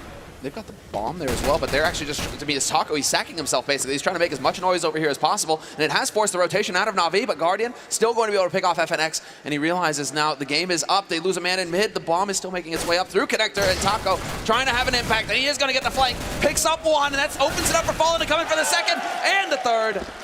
2 on 2, but they're both so very low on HP, Luminosity. But they're going to find Guardian just wandering around out in the open. How does that happen? Now it's all on Edward here, trying to see if he could walk in. He should have seen the gun barrel. He didn't, looking for the shot. He's going to get down one. He needs one more kill. Taco's there, and Edward going to be picking up the double kill, and Na'Vi, they win that round in spite of a great fake coming out of Luminosity. Luminosity gets Na'Vi so disorganized. They have no idea what's coming. Taco, huge play from those vents, but it's Edward, and it is this, Na'Vi is just top to bottom, all their players. We saw Edward yesterday with a dominant match on Inferno against Astralis. Here, big clutch, 1-on-2 victory for him. It doesn't seem like it's a misfire, or is it? Taco instantly bought up with the AK and Kevlar, and he's got a couple of nades. It took quite a bit more time for Luminosity, for the rest of Luminosity to come into it, because they're very low on money right now. But again, Luminosity, they're not willing to give up on this. 1v1 clutch, they know that Na'Vi, they cannot have much money right now, so why not? If they can win here, they can turn the tide their way, and they've certainly got the aim right now. It keeps coming down to these clutch scenarios. At some point, Luminosity, they have to turn it their way. It's a big risk, though, with this kind of a buy, with this low of money after this. This is not, a high percentage round for them to win. So they might have to be right back onto a save if they can't take this one. Well, they got the mid-control so far. Edward is the only one sort of, not even keeping eyes on it necessarily, but just listening to what's going on. Zeus is in the window room on the other side. Cole looking for the opening shot here with the Tech 9, and he's going to win that fight. He didn't even look scared, just taking out Edward. And Taco right on the edge on the slope here. Flamey's on the other side. This is definitely not a good fight for Flamey to take with the MP9. Zeus is right behind them as well here. The UMP in middle, but look at the bomb being rotated back towards the A-bomb site. Flamey, I think he's going to have a really hard time on this corner, but Zeus winning the fight against Fur. That means they can refocus on the slope. They're all coming out. He wins the first fight. He's going to be traded. That's still better than I would have thought, and now it's Zeus to follow up, takes down Fallen. Guardian with a shot, and now Cold Sierra alone. 1-on-3, and they sort of have a really good idea where he is. He got that first kill in the middle. Going to be walking up behind Zeus, but he just does a quick 180 and gets a triple with the UMP. LG with that buy, they're trying to break the money of Na'Vi, because you could see a couple SMGs were out there trying to keep that money low, so if they do end up winning one of these rounds at the end, they can string some together against just pistols, but it's not working out for them, and then this is the punish for that kind of a risk. Not able to get any rifles into this round. They only had one in the last one. So a couple rounds now where Na'Vi's able to feast a little bit on a weaker buy. Yeah, this is going to mean a weaker buy for Luminosity coming up in the next round as well. Going into the 13th round now, it's pretty much a hard eco coming out from Luminosity. They have invested in 3 smokes and a couple of flashes. So basically, the whole game plan here is get the smokes down, run onto the site, cross your fingers, and hope you can get that bomb plant so you can get the bonus money that comes with losing a round after getting the bomb planted on the T side. Flamey holding close with the MP9 again. Not sure if he actually spotted out the feet there, but he is going to be ready for Taco when he comes charging out. And now goes for the peek, sees more players. Zeus is there with the spray. It's just not going to pan out here for Luminosity. The strategy falls flat. Yeah, this is, once again, just trying to get that plant. A little bit of extra money. The losing bonus, though, is at 4 rounds. They're going to be able to buy up, although it might be a little bit sketchy if they want to put an AWP on Fallen. I don't know if we'll be able to have armor. So, yeah, they just go straight into the 5 AKs. They have all the Molotovs. They have all the smokes they can need for any kind of an execution. But they're looking at a really rough scoreline if they can't win this gun round. And unlike in sort of previously in this half, they don't have the option any longer of sort of winning around and enforcing an eco. Right now, we've just survived with 3, then now 4 members alive, so their economy is looking quite good going into the 15th round, no matter what LG do here. But they're trying to get really, really quickly up onto the catwalk, into the B-bomb site. Seized the one holding here, and he picks up a kill early on. That's going to buy so much time. Seized with a really good hold so far. He's going to peek again and takes a second kill. Cold Zero going down. Seized now coming into the game, and that's a third. He gets that kill on Fur and looks for a 4th kill. Can't quite get it. FNX with a reply. You might think it's a little bit too late here. Edward going to come in and trade that kill, and Fallen alone up in the apartments, and with so much time left. I mean, he has the bomb. That's maybe the only silver lining. This is nearly impossible. Yeah, his only real option here is kind of like wait out a little bit, be very, very patient, maybe catch someone from Na'Vi off guard, let someone rotate away so you can find some one-on-one battles. But Navi's got everything covered at the moment. You know, they have that triangle on the B site. What Na'Vi are unsure of right now, and this is what Fallen's really waiting for, is that they might rotate an extra man off. But he gets that kill, catches him looking the wrong way, just not going to win. He came so close to turning that into a 1v1, another clutch situation. But Flamey will lay him low in the end, and we go into 11-3 with Luminosity having to go into a force buy. I mean, what the key play there is basically the fact that Luminosity, they're a little disjointed. They're a little too early on short. The guys in apartments weren't able to put any pressure because I believe C's put that incendiary down. It was holding them back long enough so that the guys on short came out just a bit too early.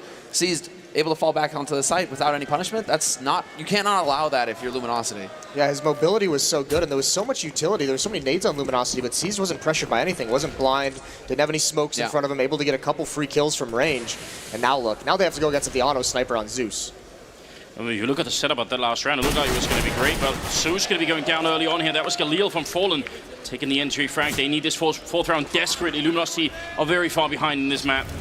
Grenade comes out, and counter grenade as well, and there's Taco and FNX picking up a couple of kills. Edward with the only refrag here so far, and Guardian and Edward. This retake surely cannot happen. It should be impossible at this point. The angles are all too good for Luminosity. They have all 3 points at this point. It's all going to be down to Guardian now and Edward working together. They have the nades, and Guardian hits the shot onto Fur. 2 players waiting by pit and 1 still in CT, and this might be, you know, what undoes Na'Vi, although Edward is going to be thorough. He's going to check, and he wins out. But a 1v2, just not going to happen when Fallen has the high ground, and another big kill coming in for Fallen. He started off the round strong by taking out Zeus with that auto sniper.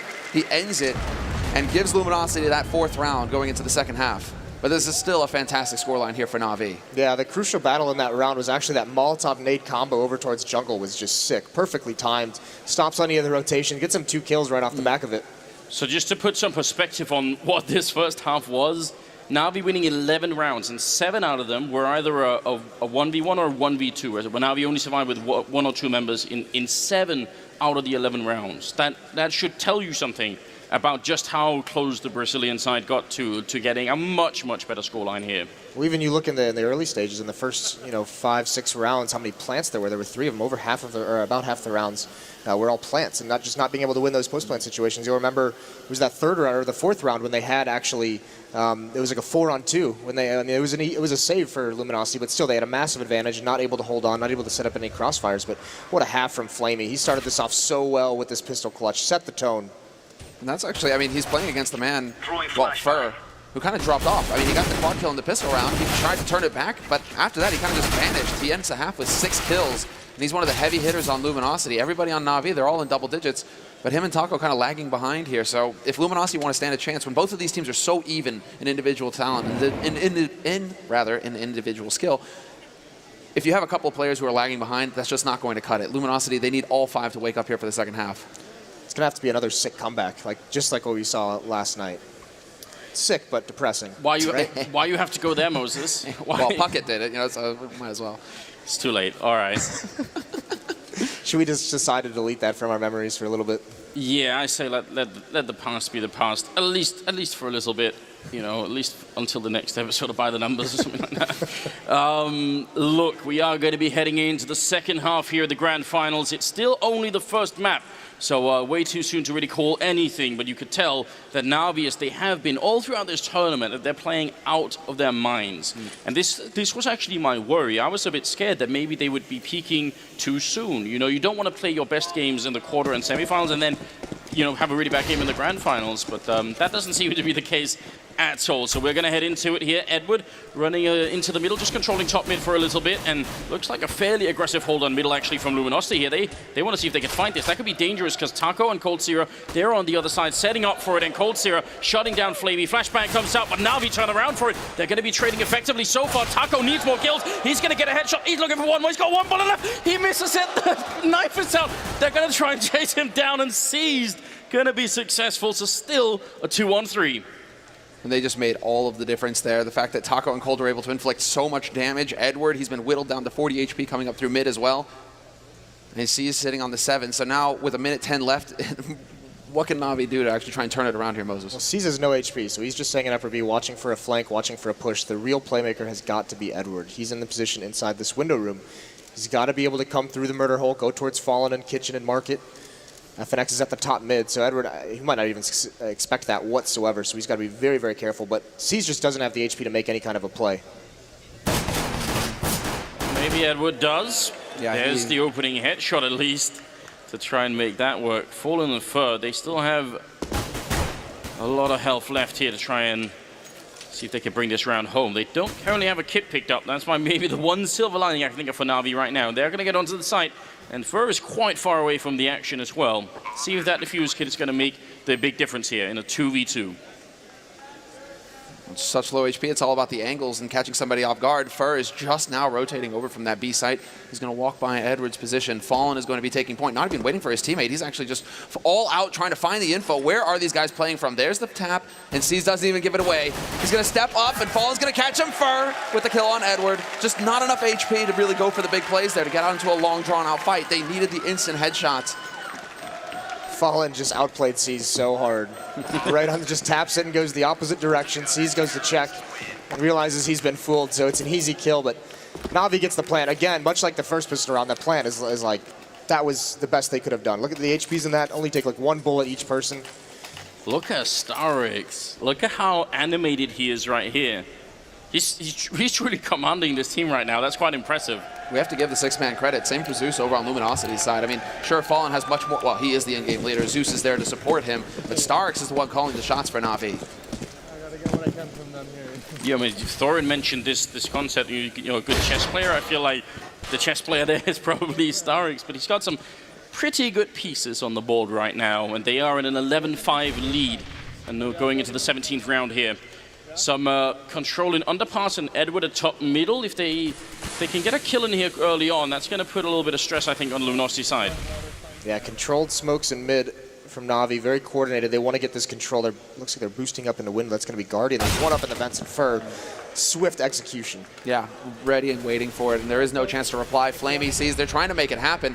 They are looking for the fight, but they are going to get caught out. Flamey dead in pit, and Zeus now having to rotate around. So they're just getting whittled down here, Na'Vi. They're down to 3 players.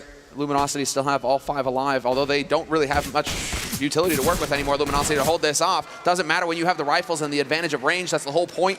You're looking for those long-range fights, and you catch them out that way. Zeus has recovered a FAMAS, so we'll see if he can actually achieve anything here with it, but he's not going to manage it in the end. FNX.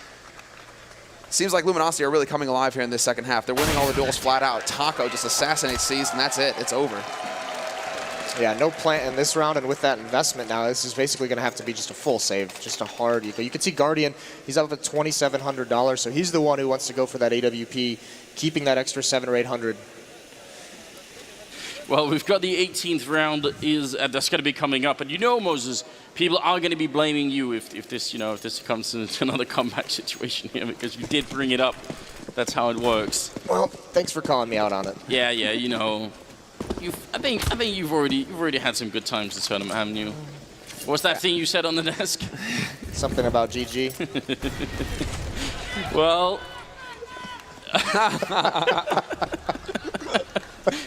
thank you guys. We have hot mics are fun mics, guys. Yeah, that's a very good saying indeed. Taco and Cold Zero, they are in the B-bomb side. They have the exact same setup as in the pistol round, similar, and I mean, this time it might be even better. There's no armor on these Na'Vi players. This could be an actual slaughter. Yeah, they're going to get shredded. And they're going for a similar setup here, Luminosity. Taco's got that pop flash ready to go. Cold is holding right next to him. So it's going to be that 1-2 combination punch here. It's the same as their pistol round. And actually, that might help Na'Vi, figure out what's going on, but they just don't have anything to deal with it. There you go. Boop. And they all just get murdered. Taco double kill for him. Cold slaps down Guardian. They will find the man trying desperately to plant on the site. Great deny there, actually, man. Cold Zera saving it, because if C's gets that bonus money, it's looking much better for Na'Vi in the next round. They would have a full buy across the board. Now, Na'Vi, they aren't quite there. They're going to be limited on nades. So I always identify that position with Pronax, but obviously he plays it alone, but Pronax's timing in that position is really scary for some reason. I can't really explain that. What I do like about the way that they're setting it up is that Cold Zero is actually watching the flashbang, you know? He's watching it for like the first seconds, then he turns around, and then they just go for the slaughter. It's actually a very, very good setup. Well, and if you're a terrorist coming at that and you see that pop flash kind of come out, even if you're blind, you're always going to expect the peek to come from that right side. So Cold peeking That's a good point. on the other is what's expected to throw him off just a little bit. Well, Na'Vi's chance to make their mark on the second half here. 11-7 is the current split, so only a 4-round lead for Na'Vi, which is at this level, which is the absolute highest, obviously. Not necessarily that much. Things could quickly get out of control. Taco trying to return the spray there. And he's spraying back with an M4A4, which is significant. If it was an M4A1, then the terrorist on the other side wouldn't know because there makes no traces through the smoke, but he can see where that bullet is coming from. So you got to be careful about spraying too much like that. Again, though, Na'Vi, I mean, there's a minute left in this round, and they're out of smokes. They have to do something with what they just laid down. This has to have an impact. And it looks like a lot of players huddled up in these B tunnels. Taco's the lone man at this bomb site. LG does not have a read on what's happening quite yet. No, they don't actually have much information at all. Fur, with that smoke going down a window, it means that Fur has to try and play from connector. FNX is keeping an eye there as well. Taco has spotted it, though, and the game is up. Now the rotation has to come out here from Luminosity. Fur, FNX hauling over here, but Taco, he's going to be the first line, and he loses versus Guardian. Cold on short. Is he going to be able to actually bring it back? Big spray from him, but Edward with the backstab settles it, and it's a man advantage now going into the retake here for Luminosity. Guardian is trying to force their hand, trying to go for the shoulder peek, and Edward will be the one to get the flank, but Fur drops the bomb carrier, and now it's all on Edward. 1v2, Fallen with the angle, and Fur on the site, and it's all over. Fallen, sick shot, and just holding the angle patiently, gets it all done. Wow, I mean, that was a bit scary, and I think, I could be wrong, but I swear I saw Guardian killing one of his teammates in the middle of all of that. Yep. I mean, he did. Yeah, one team kill in the middle of it. That's not going to put the whole team on tilt. But you know, it's not like Guardian has had an amazing game yet. He's still bottom of the scoreboard, just like he was in the first half. So you know, for him personally, maybe that's a bit frustrating. That should end pretty soon because he's going to be able to have the AWP. The thing with their 2 buys that they've really had in this half so far is, you know, they've been not the greatest buys. They've been on low economy buys with very little utility. They can barely afford the rifles and all the smokes they'll need. So he hasn't gotten to the op yet. And the scary part now is Luminosity. They've got 2. Yeah, this is the frustrating thing from Na'Vi. They never really seem to prioritize Guardian. He's always willing to force up with his teammates. But this is, again, similar to what Luminosity were doing in their T side. Na'Vi, they just want to get this bomb plant happening, but FNX, he's only going to trade 1 for 1. That isn't quite good enough, but the rotation is going to come in here from Luminosity, and now all they have to do is be patient and wait for the smokes to clear and close in on Na'Vi after that. Yeah, that's got to be the game plan here. No reason to sacrifice yourself. All right, they get the bomb plan. That's not the end of the world here. Fallen picking up a kill, and Edward trying to get close with the tech line, but Taco there is the bodyguard, and they did exactly what you said, Summer. So I think that's some nice calm play from the CT side here. Keeping it cool. Yeah, especially with Taco rotating through CT spawn to assist Fallen with the M4 in case anyone, like we just saw, try to get close to that Tech 9. But this double op setup, we saw it yesterday against Liquid. This is what allowed Luminosity to claw back into that match. And again, they're playing from a deficit, but the first round with the double op setup, I mean, they look good. Now they have Guardian, though. This is where he needs to step up. This is where he needs to start having that big impact we know he can. I mean, he was talking about it in the video as well, going into this match, how he handles the pressure. But this is when it's at its worst. Now his team really needs him to step up. He needs to have that impact with the sniper rifle. It's not about him underperforming. It's about his team needing him now. And Na'Vi, standard fare for them, it seems, although Guardian might be going into underpass. No, he's up in apartments right now. He's actually looking to see if Taco's playing aggressive, something that Luminosity have been doing at the beginning of this CT half. They have been, you know, going with the aggressive peaks, aggressive setups, looking towards B apartments. Guardian was hoping to punish that. Yeah, well, especially because they know Taco jump peaked the last round where they sent a lot B, so he's just trying to go for that early shot, see if he can catch Taco out of the air.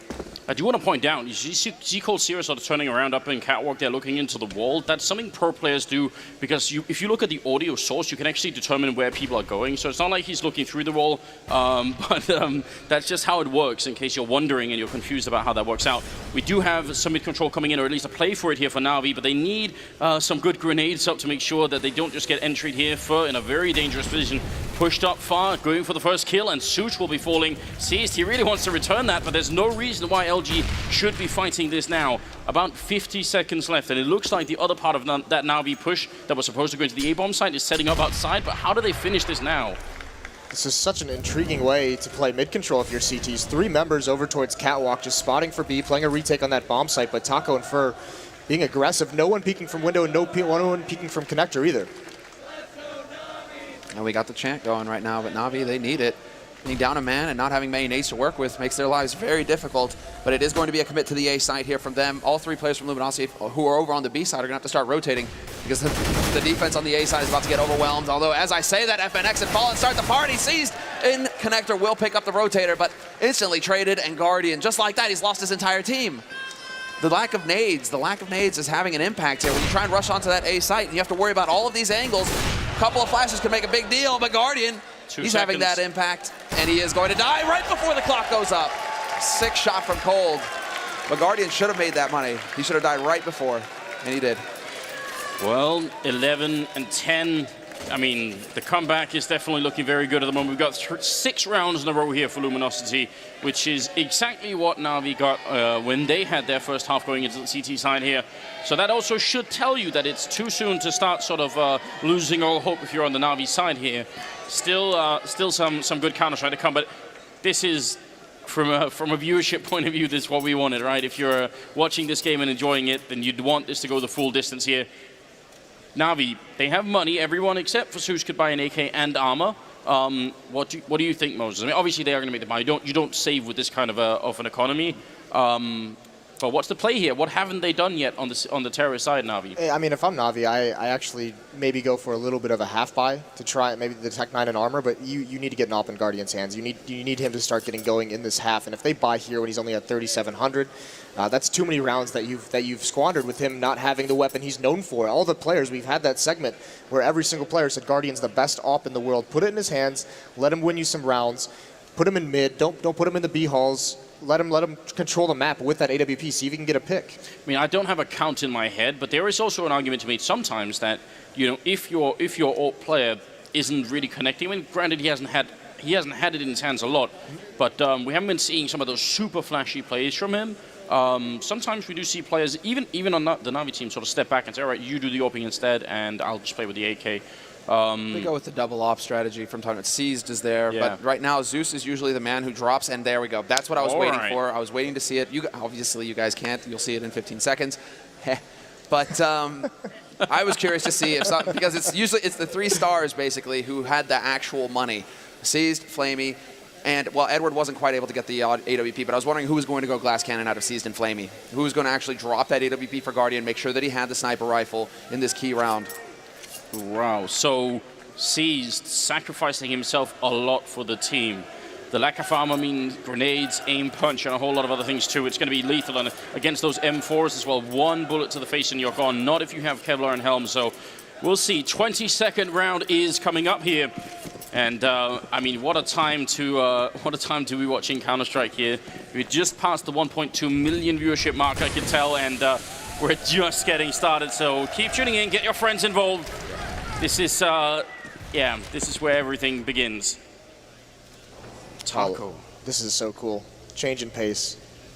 Time to take the fight to him. Taco, he peeks out. Oh, he thinks he's shooting from the wall, from the little room. He gets the angle wrong, and now Cold not able to trade. This might bait Na'Vi into it. This might get them thinking, wait, we actually have an advantage here, but Cold, he's actually going to step in. He's on the hunt, and he hits the shot. And again, that was Seized with no armor. If Taco had hit 1 bullet, he probably wins that fight immediately, but he just wasn't expecting it. Now, 4 versus 4. Cold 0 low on health, and also defending the B-bomb side entirely alone. And FNX and Fur, they're sort of stacked on top of each other over on the balcony at the A-bomb side. Everyone is actually miles away for this rotation. Yeah, this has got to be a sick read that they've seen in demos or something, because no one has even started moving towards the B-bomb side. It's just Cold there. He's down at 19 HP. He's got very little health to play with. It's got to be some sick shots if they end up going to that bomb site, but still, no one from Luminosity is even posturing to rotate. And look at the boost that's coming up as well from Guardian. That's not an angle that Cold could really expect. They even have grenades, and there's the shot. Guardian going to be going down. Cold Zero doing a very, very fine job at the moment. That flick not going to connect, and he will drop, making it a full 3-on-3 retake here. And LG, they can't let Na'Vi back into the game now. This will be the first round they'd win in the second half here. Going to be Fallen trying to see if he can make it out of kitchen. FNX also trying to put some bullets through here. Rotation coming through from Fur on Catwalk, but it's very slow. And Zeus, he actually makes that jump somehow. They don't get the shot in on him. There's going to be Edward going down. Now a 2-on-3. Flamey and Zeus, they have to hold on to this round. They really can't let LG win and just continue this streak of rounds that they have been on. That almost take for a long time though, so now speed becomes a problem. Zeus going to be taking down FNX, and it's a 2-on-2. He's hiding in the back lines. Flamey gets a kill. Fallen, now it's a 1-on-1, and he's going to try for the spray, and Flamey, he gets the shot. It's a double kill. Every single time, Flamey just stepping up. 21, 4 assists and 15 deaths. That's an incredible job from Flamey. That gets them their first round of the half though. Now it's the struggle. Still, another situation where you have a weak buy because of your money, and you have to string them together. If they lose this, that's the hard reset late in the half, so Luminosity would be able to close that gap. So it's going to be tough for Na'Vi. They do have the op still on Guardian, but he's the one now with no armor. They've only got 3 smokes to work with as well. This is the big round right here. They've just expended all of their money, Luminosity, so if they lose it, they're on eco. The same could be said for Na'Vi. This could make all of the difference. If Na'Vi win it, they're close to picking up that first map. Luminosity, they get a second chance if they can pull this off. What a one-way smoke from Taco up in that window. This could get nasty, though. C's might be baited in because of that.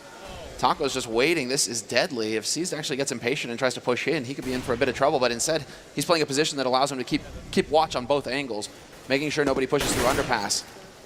And while his teammates are taking control of top mid as well, Na'Vi in the meantime kind of edging around in pit, hoping to get lucky and just making some noise. We saw Luminosity on the T side when they were struggling to get terrorist rounds. They changed the pace a lot. They had some aggressive strategies. They had some of those tactics where they just pop flashed themselves through one smoke on the A ramp, trying to get out of that bomb site aggressively. Na'Vi is known for not really switching out of this fast pace or this slow pace style. They've never really gone that fast pace here against Luminosity. So still trying to ground these rounds out. 45 seconds left in the round, 2 smokes to work with, and it's looking like it's going to be a B split with Edward just slowly coming up catwalk late. Wow, Taco, how does he deal with this? He doesn't have any counter grenades coming out, no Molotovs to buy time, no smoke to sort of block off anything either. Cold helping him, Taco winning the first fight as well, goes for the second spray down, looking for the triple. It's going to be all 3 kills. He's got 6 bullets, but he can't find the last in there. Cold will take care of it, and that is going to be Luminosity with a very hard reset of Na'Vi's economy. They're back to just about 2,000 on average, and a 12-11 scoreline here. That was the worst possible thing that could have happened to Na'Vi. Yeah, this is the nightmare situation. Back onto pistols. Guardian at 1,500. It's got to be a double save if he wants to have an AWP into the next round. This is the nightmare, but that is such a huge risk as well from Luminosity. They have nothing in mid. They have no info on where Na'Vi are coming from. They're playing a straight default kind of pattern, 3 on A, 2 on B, and it all comes down to hitting the shots. So individual play is what made the difference there for Luminosity. They had no way to back it up. Fur just, yeah, slams Flamey. He knows that they've been playing around in pit. He takes that auto shotty in there. Makes a little bit of extra money for himself. You get more money with the shotgun kills. We saw it yesterday with how effective Taco playing that position in that bomb site right behind that last pillar. Fallen did the same thing against Liquid. It's just these terrorist teams with no nades have nothing to flush him out of that spot, so he can just be so mobile, pick and choose the battles he needs. That's the real difference maker. I mean, he's coming back into it as well. He's getting into the high double digits, the high teens rather, on Taco's side, and he just catches C's trying to get tricky with that smoke. Not going to happen, and Edward is now the last man alive here for Na'Vi. 3rd kill with the auto shotgun in a grand finals of the first $1 million major. And that's just rocketed his money up. Just Fur, ladies and gentlemen, just Fur. Edward going to be running back with 3 health, so that's not, I mean, he can't really accomplish anything at this point in time. He's trying to hide. Best he could do is get a single kill, but Fur is on the hunt with the shotgun. Oh, Edward, is he going to suffer the same fate to come around the corner? Quad kill with an auto shotgun is going to make it a tied scoreline. 12-12. Luminosity, I mean, really, really playing well in the second half. And you can see the effect. Look at the effect this reset, this disaster situation. Guardian's going to be on a deagle. AK-47s for Zeus and Edward. Galil on seized. Did someone bring a Macedonian flag in here? Why are they buying, though, is what I'm wondering. Why are they not just going for a quasi-buy? Tech-9 Kevlar, hope you get a plant, hope you get a lucky round in, but just allow for Guardian to get that AWP, allow for everybody to have all of the nades, because once again, Na'Vi, they're trying to run in here, and they're just looking for the shots. They just don't have much utility to make it easier for them. Fur in this position can wreck them as they come out of apartments. It all comes down to whether the flashes are good to just force him out of here. And he's got the angle already, so as soon as this smoke clears, it's going to be over. There's the flash, completely ineffective, and Fur, double spray for him, and he drops the bomb up on the balcony as well, which is pretty much the worst place it could possibly fall. Flamey and Edward are trying to do the best that they can, but Fallen, he only gets 1. Well, this is a big round here for Na'Vi. They need to get economically back in this game here. It's a 2-on-2. The bomb has not been planted yet. They just cancelled it for a second, because when you don't have that smoke for CT spawn, you do get just a little bit paranoid. Taco, he's holding that position now, and Cold is holding the other angle, so now the bomb plant is really going to be tricky. There's still, I think, maybe 1 spot left that they could try and go for, but Luminosity actually have a lot of control in this 2v2, and they certainly have the health advantage. Cold Zero ready and waiting. They're going to walk right into it. Flamey out in the open. Guardian left, and he goes down. Cold Zero with a double kill, and now 13-2. Finally, Luminosity overtake Na'Vi in the round score. And I have to ask, Moses, I don't know if you were watching this, but did it look like C's got stuck on the corner? Is it even possible to get stuck on that corner coming out, or did he just not realize his model was showing a bit at the edge of the smoke? Yeah, it might have just been a mistiming. I don't think you can get caught on that corner. No, you can't, can you? Yeah, so I think it was just a mistiming of either the flashbang, maybe they just misread when it was thrown. But Fur, either way, just punishes that so easily. The single flash that was thrown out was completely ineffective for first position as well. So I mean, he like flash or not, C's getting caught or not. That I mean, Fur is in the perfect place to be basically. But this is a hard counter. This is something now where we've touched on a couple times. This lack of discipline in their economy is really starting to punish Na'Vi because they have not had many solid buys in this half whatsoever. Luminosity just has everything they need. It is a buy. You were talking about the lack of discipline in the economy here. We've got 4 Tech-9s, 1 Galil. A lot, if not almost everything in this first map here rides on the outcome of this one round for Na'Vi. Luminosity, they have some money to buy if they lose the round. They have at least some bank on Cold and Fallen, but the rest are going to be in a lot of trouble. Fur close here in the ladder room, and they're trying to push in on him. He only has 20 bullets here, but he's got some backup in Cold Zero, and they're just not getting the kills. Cold with the double, looking for the triple, but Su's going to run him down with that Tech-9. Now Taco on the bomb site here. They're getting very close, seized, just dodging and diving, and Taco out of bullets in the corner. He's going to die to Na'Vi, and that's going to be Fallen and FNX 2-on-2. They are so close to actually winning this map. They need another couple of kills, and Sus is going to pick it up. He's got 2 health left against Fallen. Now a one-on-one, and he needs this clutch. The bomb is out in the open, and Fallen is just ice cold. He's not even moving from this angle. He's just in the kitchen waiting, and there's the shot. Fallen gonna be able to take him out, putting them at 14 rounds. That is incredible stuff. Na'Vi somehow almost makes that work. But now this is that position that they have no more rounds that they can save. That was their last chance to kind of save around and get a solid buy going on, because it's not necessarily the weaponry they have, it's the nades that they can use in those rounds. We saw that time, the limited nades that Na'Vi did have, they used it. Luminosity throws some nice counter flashes, some nice counter nades, stalls them out completely, but Na'Vi just has to push forward into like really, really bad fights for them just because they have no more utility to rethrow. This round they only have a flashbang at this point. They've already used their one smoke. Yeah, they have the single flash on Edward. There was a little shakiness, something that we're not used to seeing between Fur and Taco, you know, drawing out their sprays that gave Na'Vi the chance to capitalize on that. But I think Luminosity, after winning that round, they're going to be settled and ready to just take this first map. It's all on Na'Vi now to come up with something magical. Where are the grenades, Moses? Where are they at? They're all gone. They're all gone. This is going to be so difficult for them, especially with Galil's trying to win some of these battles. Guardian, no armor. It's actually C's who's going to be the one that looks like to take some initial fight. Edward's trying to work his way up catwalk, using a little bit of his smoke for cover, but that's gone now as well. And Cold falls for it. C's with great positioning. They thought all those grenades had worked out. Fur going to be going down. Na'Vi not giving up without a fight. Taco going to go for the quick peek, but he's got to be careful to get... Oh, he hits that shot! Taco announcing himself as a good AWPer here. That's about the right time to do it as well as Flamey goes down. Luminosity are taking some very quick steps here towards winning the first map. Sus and Guardian, they are going to be left and trying to get out. Guardian showing up with a kill on Fallen, and that's the perfect start. The bomb is going to go down. Guardian is covering him. He's not even looking at jungle right now. Going to be peeking in again. He hits a shot on FNX, and now it's Taco alone. 1-on-2. He goes for the beak. He takes down one more for the triple kill. And now Sus hiding inside the bomb site. Taco trying to see if he can make it in. This would be one of the biggest clutches of his career and possibly win the map. He's going to go for the quick spray through. Sus is on the other side. Taco trying to see if he can make it around. He jumps. He goes down, and Sus going to be able to win the round. Na'Vi keeping themselves alive. Just barely. Guardian bails him out there. In a round where they have to win those duels, because of the lack of nades, Guardian just peeks and grabs 2 quick ones, falling out in the open, and then covers his teammate off towards jungle, but Taco almost able to make a hero play. The issue with this win from Na'Vi is that you can't rely on winning those duels. A lot of those are 50-50 battles that they're taking. You can't always rely on them to close this match out, so they're going to have to come up with something. Fortunately, the money for the Luminosity side is now very, very weak. Fallen has plenty of it. Yeah, this is a pretty hard reset, actually, on Fur, FNX. The thing is that Fallen has the 9,300 in the bank, so they should be able to actually do something with that. But yeah, the misbuy on Taco, just a sole MP7, that's going to cost them. I mean, Na'Vi, thanks to the bomb plant, they actually get something out of this. I mean, they're still able to get a buy, and they save the AWP, so they have a healthy buy as well. This is actually a very, for how dominant Luminosity has been in this half, this is now a really sketchy situation for them. This is why we're seeing the pause so they can talk this out. Because if Luminosity buys into this round and they happen to lose it, yeah, they're out of money. And then they're going to have no money for essentially the rest of the half. And this late in the game, that kind of a reset can allow Na'Vi to get up towards 15 or 16 rounds. Just to point out as well, both the Na'Vi rounds they've had in the second half have been one member of Na'Vi surviving. That doesn't inspire a lot of confidence when you're going into the last couple of rounds here of this map. It's got to be a really tense situation for both teams. I love how it's so similar to how the first map played, the first half played out as well.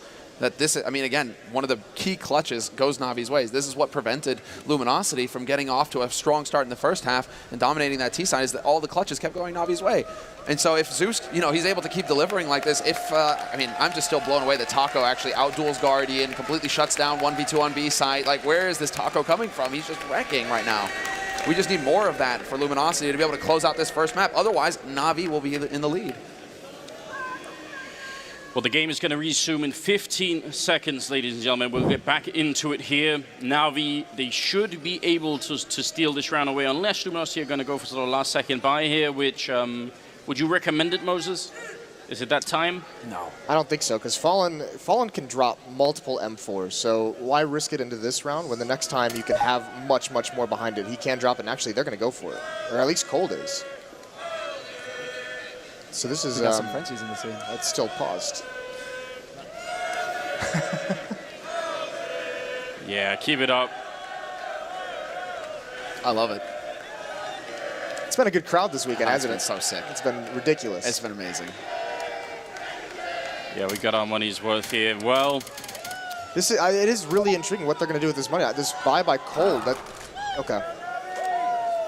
That makes sense. Misbuy, okay, so they're actually reversing it. That's what's happening. Yeah, luckily we have that kind of technology here. And obviously, in case anything does go wrong, we do have obviously Valve employees in the stadium ready to fix any kind of issue. So that's also a relief. So they go for the buy. So they go for it, all or nothing. And Fallen has the op, so he's glass cannon, so he did drop an M4 over. Tell us what the risk is, Moses. What is the problem? What is the potential sort of outcome if they lose this round, Luminosity? It's actually both teams who have virtually no money left. Flamey on Na'Vi has the most money at 1,000, but they've got 3 members on exactly $0. Same with Luminosity, actually. 3 members down to 0. The loser of this round this late in the match is going to have to save or just force buy up on the pistols. I mean, they don't... This would be such a huge advantage. And for Luminosity on 14, if they win this and get to 15 and go against pistols to win this first map, that's a very, very scary situation for Na'Vi to be in at the moment. Look how far up for an FNX are right here. Even if they don't find anyone, which we can see on the minimap they won't, this gives them so much information. If they peek around this corner and don't see anyone, that is a lot of sort of tactical information they can draw on what Na'Vi are doing here. And it might make the final difference. What it is also, FNX is there to support him, so if Fer actually hears anything, FNX can pop flash over. They don't have a lot of nades, so they've got to go for some kind of tricky, aggressive play. They've got to do something that can kind of equalize the situation because their arsenal is much weaker. So they have to catch him off guard somehow. And look at Flaming Seas. They're actually walking in. They could be walking into the trap. This could be awful for them. FNX is going to spot it, and you're right, he has the flashbang still. He saved it for a long time. Down to 55 seconds. You could just pop that randomly if you want to, but they are keeping it ice cold right now. This one very simple, very default trick that's coming out. See if it's going to be quite enough for them. Fallen, he's controlling windows still. They actually made the jump on Nova. Edward going to be coming in here. Flaming Sea still not moving up on the slope here. Fallen looking for the shot. He's got his crosshair right on him, but he's not pulling the trigger just yet. And on the other side, Fer going to engage the battle. First skill comes in. FNX with the follow-up, the 1-2 punch combination, and Seized and Flamey are going to be going down now. Zeus has to try and salvage it. He's coming up into the Tetris boxes, getting the first skill in. Edward with the follow-up. Na'Vi, they're trying to bring it back. Zeus covering the whole bomb site here. He kills FNX as well. Turns around. Vincere very nearly dead. Taco, he's there with the flank, but everybody in the bomb site has already died. There's only 10 seconds left. If he kills the bomb planter here, that's going to be the end of the round. He goes for it, but it's a second too late. Taco, he just doesn't make it, and now it's a 1-on-2. I'm just waiting to see if that clutch is going to come through here because Taco, he's got the angle on one, but it's a perfect crossfire, and that is an impossible situation for him to find himself in. Perfect positioning from Na'Vi, one in connector, one on the site. No matter which way Taco looks, he's going to get caught in the back as soon as he shows himself. So very well done there by Na'Vi, and just hats off to Zeus for coming through in a huge way here for his team. 25 kills. Well, and a few of them in pretty much the most important round of the map. Yeah, that was sick. You did warn them, Moses. Yep. This is such a tough spot to be in. So they're going to have to essentially allow Na'Vi to get up towards 15, barring anything crazy, but there's no armor bot on the Luminosity side. There's no nades whatsoever. They're completely out of money. So that next round, they're going to have to try and force overtime with whatever they can have. 1 CSET 75. When has that ever made a difference? It's not in the hands of Cold, though. Or Flusher. Or Flusher, exactly. Basically the 2 best CSET players in the world. But FNX, I mean, he's got the clutch potential. He can make something happen here at all times. It all comes down to, well, timing basically here for Luminosity, because we can see they have a very close stack towards pits right now on a site in case Na'Vi wanted to go for a straight smoke round and just try and completely close the map out that way. They would have been ready to counter it, but now that the clock keeps ticking and Na'Vi, they aren't really biting on anything just yet. It's not really going to pan out for Luminosity in these close positions. Instead, Na'Vi, they're putting much more focus over towards that B site for now. Well, look at how they can abuse, actually, this battle. Cold runs out of bullets, but look at how they can abuse Luminosity. They take mid-control. With the rifles, they can win these duels from range, but Fur actually finds the opening one, but now Flamey and Edward respond right back. That's the important one right there. Well, we talked about the 1 CSET 75. It's at least going to be in the right position here for FNX, but the range is a little bit too much there. If he had maybe waited a couple of seconds, there might have been an opening. Fallen, going to try and see if he can get the crossing kill, but not going to happen. And Fur, with the stolen AK, is going to be running away and trying to hide halfway across the map. So this is going to put Na'Vi at map point, 15 to 14. This is going to be so difficult now. And they should definitely be hunting right now. I mean, Na'Vi, they can afford to sack at least one more player to get this gun off of Fur, and that's why they're sending Flamey up the top mid. And they're also making their way through CT. That's Edward on the hunt over there. But if they can catch out Fur, it would have a huge impact here on Luminosity's last round, you know, to be able to put up a fight. They're already going to be limited on utility, Luminosity. That's going to be the trick, because the last time they had a buy with low economy, they had that set up on A ramp with Fur and FNX, and it actually worked out. It got them the 2 opening kills. But they're going to have to come up with something creative like that, and it does look like Fur is going to be able to save this. Edward is going to turn the corner, but Fur wins that battle, luckily, thankfully. All right, well, it's only fitting. Our analyst panel did point it out. This is a very, very close game, almost impossible to call, and it's gone all 30 rounds here, which is absolutely incredible. And we do have 1.3 million viewers tuning in, so make some noise here at the Nationwide Arena. What a day it is already. Magnificent. This is what it's all about.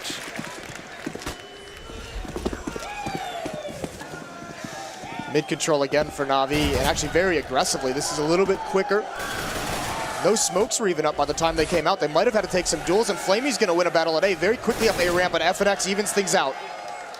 That kind of trade early on, not exactly what Luminosity need right now. They have at least a few more grenades than the previous rounds, but Na'Vi, they've just found the right rhythm here. Just at the end of the half, it seems they figured out exactly what works. Now they just need another 4 kills and they'll be able to make it through. Otherwise, we could be going to overtime.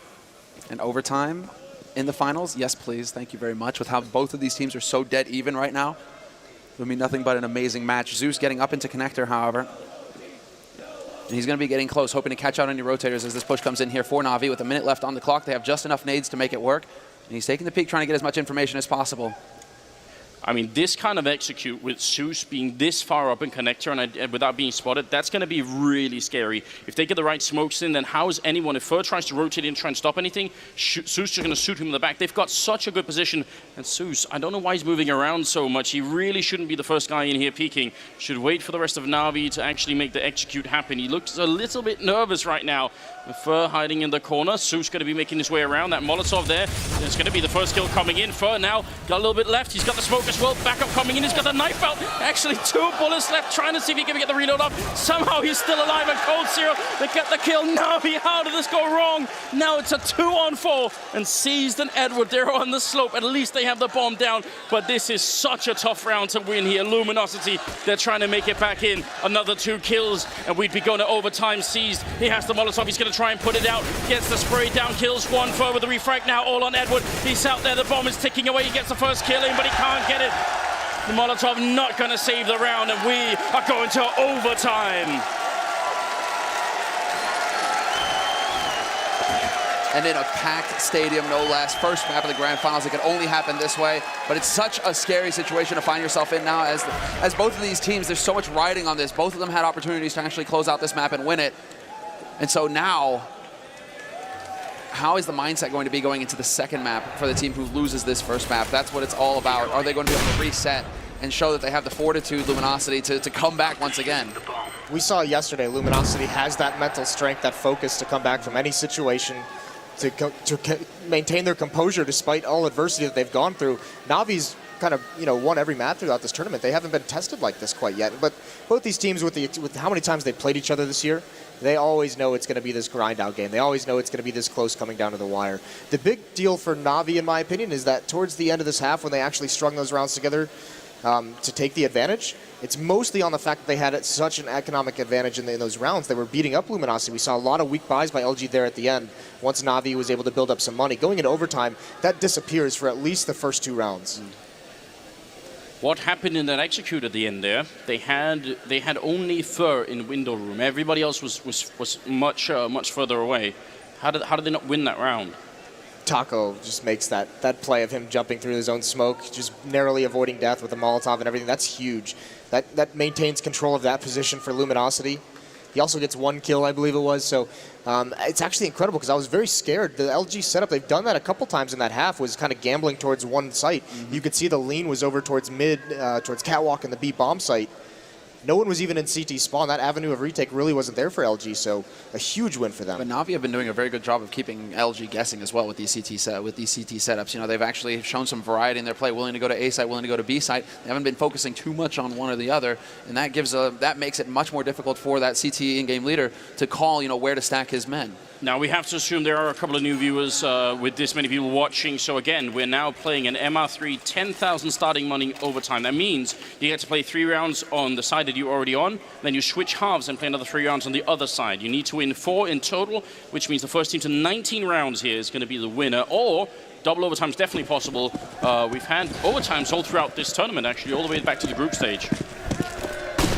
Oh, and we're already in. So let's see. Fallen position on the A site. Not going to find anybody yet. And once again, Navi, at this point, they're going through the motions. They're trying to get control of mid. Aggressive nades going down here, trying to change things up actually here for Luminosity, and they aren't wasting any time, Navi. Once they get the mid control, they go straight up connector, and FNX is in a bit of a tight spot. Flavy's there to enter it. He actually picks up the first kill. And now Navi, they can actually slow down the pace and force Luminosity to make a mistake here. Well, this change of pace itself, essentially a rush, but look at Fur, all that smoke. That second smoke was up, but Navi's so fast-paced, Luminosity not used to that kind of speed. What is Seized doing? Because Fur, exactly, he has actually got the positioning on Fur, so even if Fur decides to go up connector, Seized, he's going to have the perfect spot for this. Bomb has not been planted yet. Cold is actually going to deny it, and Fur, he gets the drop in the end. So he still has an impact, even with Seized and the positioning, it works out. He didn't know he was too far back on up top mid. He didn't realize that Fur was there. Otherwise, they would have instantly got the kill. But with the bomb down here, and there is a smoke and a Molotov on Cold Zero. So if they smoke off that bomb, look at Zeus running all the way back. What are they doing? I was surprised they at least didn't try and recover the bomb. Then they could have gone to the B bomb site. 45 seconds. They still have 40 seconds to play with here. Are they going to try and go for something clever? Cold has got this angle on window. He realizes that if they buddy up, the boost can come through, and he's worried about some kind of pressure coming in here on short. Seized, misses the jump, and that might have just saved his life. It's funny how these things work out, but Cole, this is an important battle to win, and he can't do it. Zeus finds him. No. Fallen going to go aggressive. He lands that shot on Seized, and now there's just 15 seconds left here. Fallen trying to see if he can clutch the 1v2. He's got the first kill in. Zeus has got a double of his own. The bomb has been picked up, but this time he can't actually run to the B bomb site. It gets planted, and he's not faking it. He just goes straight for it. And now one missed shot here for Fallen could cost him his life. He's trying to push closer. He gets it through the box, but he needs another one. Pistols out as well. He goes for the shot. Now, the headshot comes through. And Zeus with the triple kill. That's going to be Navi winning the first round of overtime. Wow. I can't even describe how difficult that is when you get hit through the box like that, down to that low HP. To hit a headshot like that, that is a big-time play. Getting into that shoulder peak war. Fallen reacting a little bit there with the P2K looking to find the shot. If he had tagged him or not, that might have worked, but he decides to go back to the op, and eventually that's actually what cost him his life. Zeus with the perfect timing for the peak, and now all the pressure's on Luminosity here, losing that CT sound. That first CT round was starting with only $10,000. When you're buying ops, your bank, it goes away so quickly. As you guys can see, light on the nades here for Luminosity. If they lose this round, they'll be on a 4-spy for the last round of the first half, and it's pretty much all over for them at that point. Na'Vi will be able to run away with it. FNX, though, from Shadow is going to catch Flamey looking the wrong way. And now the pressure's on here for Na'Vi. Can they actually hold this line? Guardian not going to miss the shot. Stops him cold, but he cannot get rid of Fur. Still in the back line, you're right. Fallen going to pick up that kill. Coldzera gets the kill, and that it is actually Coldzera killing himself somehow. I'm not even sure how. I think he jumped into the middle of the map, and there is some fall distance there. So that's a bit unfortunate, but I don't think it'll have an impact on the round here. Zeus, he clutched the line last time. This time it should be almost impossible. And Fur, he's going to pick up the double kill. And FNX, how many grenades did they spend on trying to get rid of his position? They had the Molotov up on the balcony. They had flashbangs and HGs rolling into the shadows, and still they couldn't actually. And we only got the one trade, but he just stayed alive for a long time. It's the most important one, is that first kill on these executes prevents the progress towards the bomb site for Na'Vi. Guardian was the last one there with the op, had to stay back. He can't really do it too effective entering onto a bomb site. Can certainly get some picks, but that pop flash to help FNX out, that was a huge, huge support play from Luminosity. Oh wow, and T-side double up, Na'Vi. This is a big play here. And actually, Fur, whoa, the misclick might have cost him his life there. Edward, is he going to find the headshot in the end? No, but Fur, he keeps the pressure on. And this is interesting from Luminosity. Last round of the CT half, they've played very passively in mid, and they actually decided to push Fur all the way up the top mid to throw Na'Vi off. Na'Vi have gone for the change of pace. Luminosity doing the same thing on their CT side.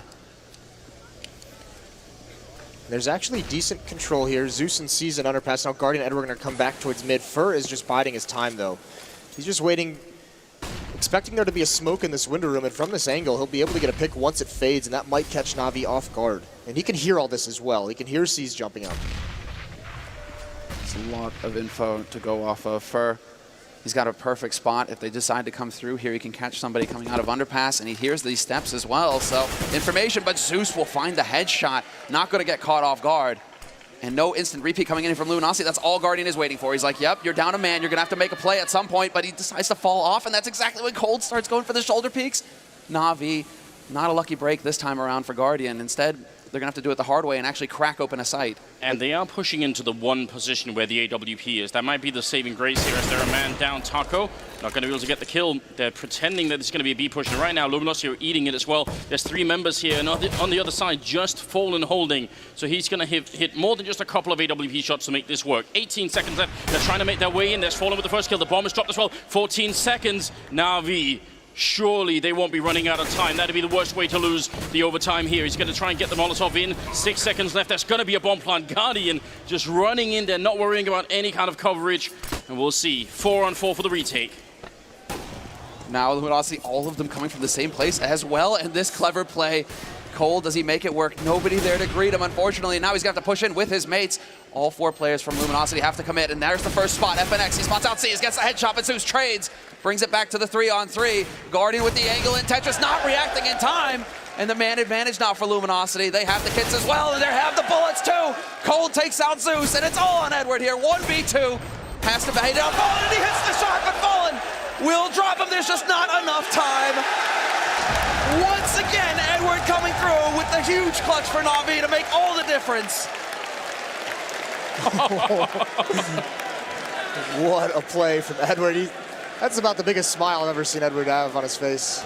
Twice in the tournament, in big rounds. Like that, I mean, the Cajun B one was pretty dirty, but that is sick. And Fallen, he's been so consistent hitting the shot so far, and he misses the one key play right there. To be able to, he had the angle on Edward as well. As soon as Edward gets his kill, boom, Fallen is in, but Edward's so on point. The shoulder peek baits out the shot. The experience to do that and not just swing really wide to try and take that battle. But once he knows he's baited out the shot as well, he just goes for, he knows the reload time. He just peeks out, grabs the diffuser. That's Na'Vi winning 2 out of 3 rounds in overtime on their T side. That's a half of what they got when they had 50 rounds to play with. You have to assume that they are heavily favored here going into the next half of overtime. This is going to be, it's going to have to require some really, really deep tactics coming out of Luminosity to make sure that they can at least get 2 rounds, if not 3. it's going to be a huge struggle as well. Because like we said, I mean, look at this performance, though, from Zeus. He's got 30 kills. And this is one thing that we always touch on when we said Na'Vi, this surge that they've had lately, is all 5 members at any point can have this kind of an impact. It wasn't always like this. It was usually just mostly Guardian going off. Flamey started being a little bit inconsistent with his performances, but now it's Edward in there. We see him having big matches in this tournament. Zeus as well. Seized has his matches as well. Every player on this Na'Vi team carries them through stretches now. It's just a little bit more top-heavy for Na'Vi than it is for Luminosity. Luminosity, a little bit more consistent across the board. You know what it obviously was? It was that picture that Markelov was tweeting earlier where they got Senia and they got Starix in there and they had everyone together, the whole Na'Vi gang. Zeus just sort of reminding himself, oh, I remember what this was like. Yeah, right? There was a time. But no, even in that time, Markelov was the wrecking ball, so I don't even know. Yeah. Andrew still believes. I mean, of course. Well, he had one good game this him and Lurpus, you know, still got that. Yeah, I'm never giving up that hope. Never. It's going to be 17-16 as we go into the second half of overtime. If you are just joining us, then you've got to stick around. It's only the first map of the grand finals here. There's so much more to come. So invite your friends, and let's see how far we could push this. Na'Vi, they are in prime position. They need 2 more rounds here on the CT side. And so far, they've been playing almost flawlessly on their CT side. So we'll see if it's going to work out. Fallen, that kind of start is not too bad. And they speed up behind an instant cold hold. Sierra in the middle, taking out Edward. And Na'Vi, should they even fight this? No, save right off the bat because it's a very fast-paced tactic from Luminosity. This round was lost in the first 20 seconds. And now, I mean, this is the thing we talked about, how punishing it was for Luminosity to lose that first CT round in the first half of overtime. Na'Vi needs to keep these guns. They need to be able to have the utility. They need to be able to nades that they're going to need in the next round. Not only that, they need to have the option to have Guardian on and up and also drop one for Seized, try and maintain it. Oh yeah, this is all about setting up and saving. And Luminosity, of course, they're aware of this, and they don't have to worry about any money at all. They're about to win this first round, so they're going to be super solid now. So they can actually catch them out. FNX right around the angle. Are we going to have the flash? Oh, that's so good. Luminosity with the team. They remember, they're like, we have so much utility, we might as well make use of it. That's such a smart play. Even just that 1 kill is huge. I mean, Moses, you've played even in CPLs. How badly outplayed do you feel when that happens? You know, you've got like some weird off angle. You're not standing in a common spot on the map, and then you see all of a couple of pixels of a flashbang and you're dead. It's just so, you're just like, oh man, what can I do now? You don't expect that kind of a pop flash whatsoever. Late in the round, bomb about to explode. It's just soul crushing. Auto Sniper is the answer, and it has been in this tournament before. We've seen some really big plays with it. Now would be about that time here. Luminosity tying the scoreline up at 17-17. Flamey going to be peeking out again right into Fallen's AWP. Zeus on the ladder. He goes down. Fur catching Edward. A gold Sierra with a shot on Guardian to bring him down, and now Seized. I don't even know what to do if you're Seized. He goes down to FNX. 18-17 Luminosity. Where is this coming from? Na'Vi is not prepared for this kind of aggression and pace that Luminosity has brought into overtime. And that purchase of the auto sniper on Flamey, he might be regretting that at the moment, because you can see it hurts the economy so much. Such an expensive weapon. Scout goes out onto Cease. He also has no armor. I love it that Luminosity, they're going for these aggressive plays, not because they're taking the fight to Na'Vi, but because they're not allowing themselves to get nervous. Slow play rounds, pressure mounts, pressure builds. You're thinking of everything that's on the line. You do not want to miss your shot. The longer you drag it out, the worse it can be. But they take a huge advantage here. They actually put themselves on map point with 2 very quick, clean rounds, just straight onto the sights, no fear at all. And there's the first shot. Fallen catches Seas peeking, and that's going to start things off strong. Even spots out Guardian, goes for the re-peek though, and Guardian not going to miss. It's a little bit too much out of Fallen, perhaps, trying to go for that re-peek once he spots the AWP having the angle. Maybe feeling just a little bit of momentum after that sick jump shot. Mm-hmm. And also, I mean, we saw it with Edward in the clutch. That's also experience telling there for Guardian. He could have pulled the trigger late, gotten shoulder peeked, and then Fallen wins. But instead, he keeps his calm. He's like, yep, got you. And it allows Guardian to pick up a really cool position here where he could see if there was an execute coming. He's looking quite far, and he was just looking quite far into the hallways. I don't like that, though. Guardian being at the B bomb site with the AWP, that's your impact player. You want that weapon involved in any kind of action that occurs. Oh no, Flamey as well. They have 3 Molotovs. That position is absolutely going to get fired up. Even Su's position could get fired up here. This is really frightening right now. At least Cold Zero is not the one. FNX coming up. They could firebomb both these positions in the last 40 seconds here. Na'Vi could lose in the most horrible way possible. Edward is in jungle. He might be the only one to save them right here. Grenade coming in. Another follow-up smoke here. But Flamey, the crossfire is going to die with Su as soon as a Molotov rains in here. 30 seconds. And Luminosity, they're just waiting for it. Guardian is still miles away. Flamey down here. They're walking out without making any noise. He's going to go for the spray, and it's a headshot instead from Cold Zero. Su's dropping the bomb once. They need a lot more right now. FNX going to pick up the kill. Edward trying to deny it. 15 seconds left. There are all the Molotovs raining into CT spawn instead. And now Guardian is finally here with the AWP. 10 seconds. Edward, he did it once, but this time the bomb, it is going to be going down to the last second. Taco getting it in, and Edward has to clutch it again. It's now a 1v2. They've got almost no health. He could definitely do this. He looks for the shot. He gets the 1 kill in, and there's her picking it up, and Luminosity winning on Mirage.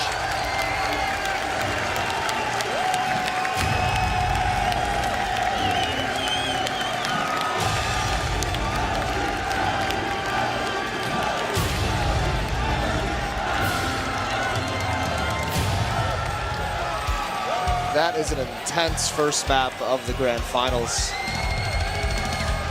That is everything we can hope for, but not if you're a Na'Vi fan. And that's just all trading and teamwork from Luminosity. I mean, we were expecting that Molotov execution to come out in these positions to break up some of these crossfires. But they didn't want to give any indication they were coming. They didn't want to give the jump on any of the rotations from the B bomb site. They didn't want to give them those extra seconds of knowledge to get over in time. They're just so efficient. That's the whole point of it all, right? You know, on the A side, on the B side, in the first 2 rounds of their T sides, right? Moving in together, that death ball, getting that 4-man unit together, just boom, crash into the site. If the first guy dies, no problem. The second guy's in there to get the trade frag efficiently, and you get onto the site. That way, you just grind your way in there. This was a little bit more of a delayed sort of scenario, but it's exactly the same concept. They move in together, that pair of 3, and they just smash through the defense. Zeus tried to do the best that he could with the 1 trade, but it's just not enough. Well, that's only map 1. Of course, we have another one coming up for you, ladies and gentlemen, so stick around. We'll go to a quick commercial break, and we'll get the full breakdown as the grand final continues.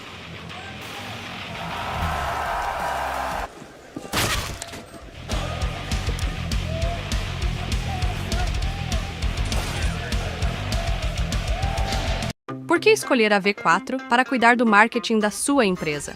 Bom, você deve conhecer alguma dessas marcas que aparecem na sua tela agora. Empresas como a Spotify, XP e iFood confiaram na V4 para expandir na América Latina. Só que a gente não atende só marcas gigantes como essa.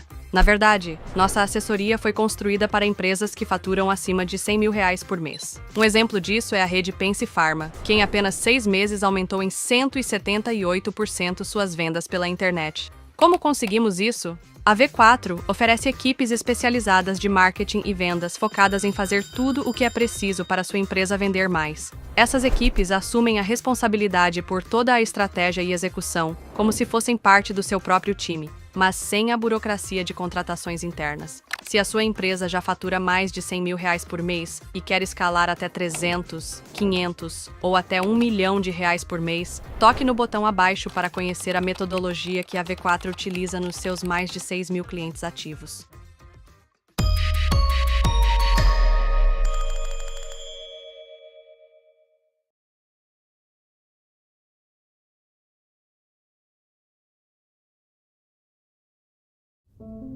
Obesidade.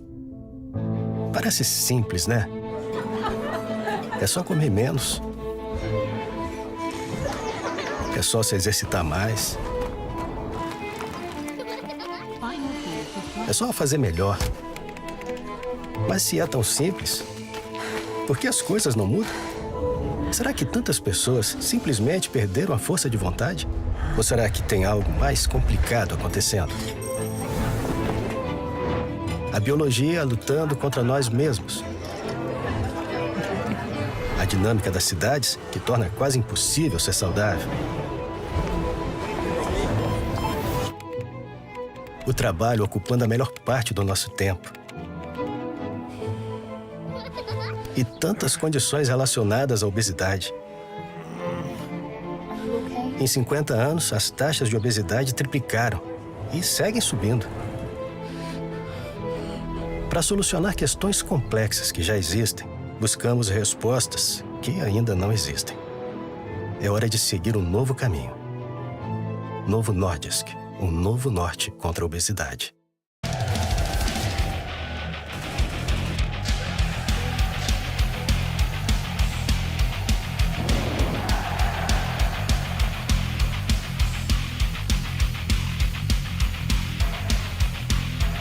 People, they know me as the headshot machine. They know me from the highlights they see. They know me from the matches they watch. They talk about my one-taps. And I think for me, aiming is so easy. I just go into a match and that's it. But my aim, it comes from more than just the game. For me, aim, it is about precision. This part, people don't see. This part, it does not show up in highlights. When I sit down to play, everything already is a part of me.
Welcome back, folks. That is map 1 in the can. Luminosity has done it. They've taken the first one. And Fifi, you're the one guy on the panel that did call LG to win the first one. Yeah, of course.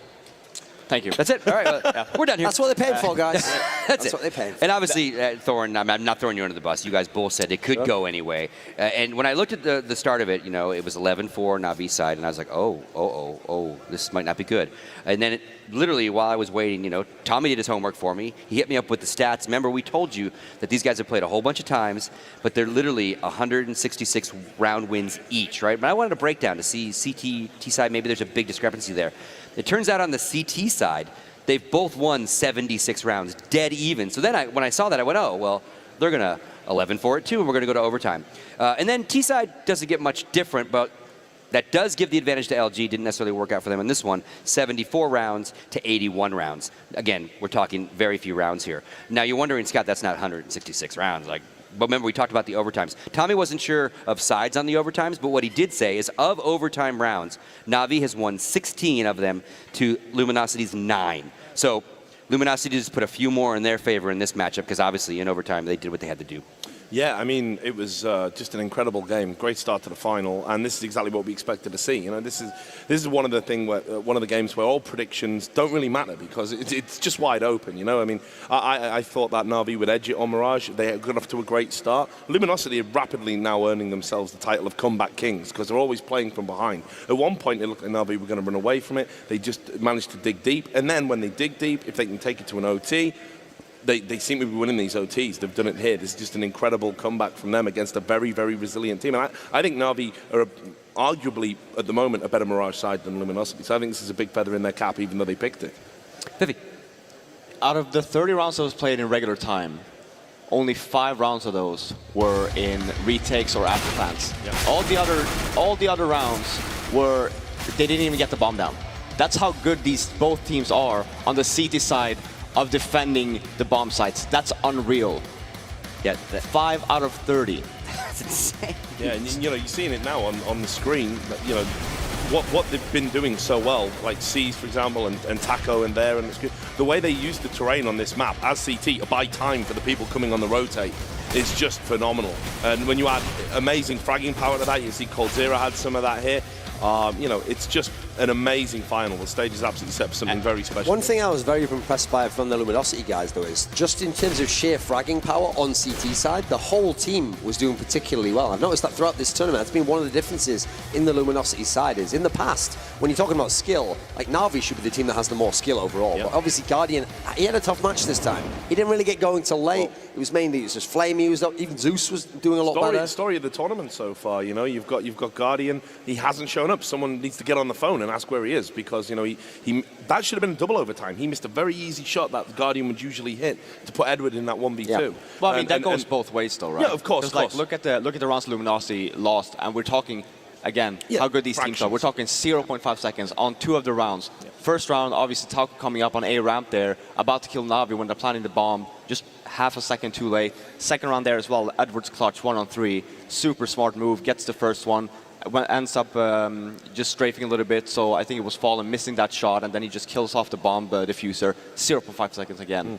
So close. Basically so flawless the way you have to play that. Yeah, oh yeah, exactly. So it's not like... He could have killed both. So we're talking like, yeah, sure, Guardian had some missed shots and stuff like that, but also Luminosity lost a bunch of crucial rounds. Yeah. All in all, I'd say, I mean, both teams played great Counter-Strike.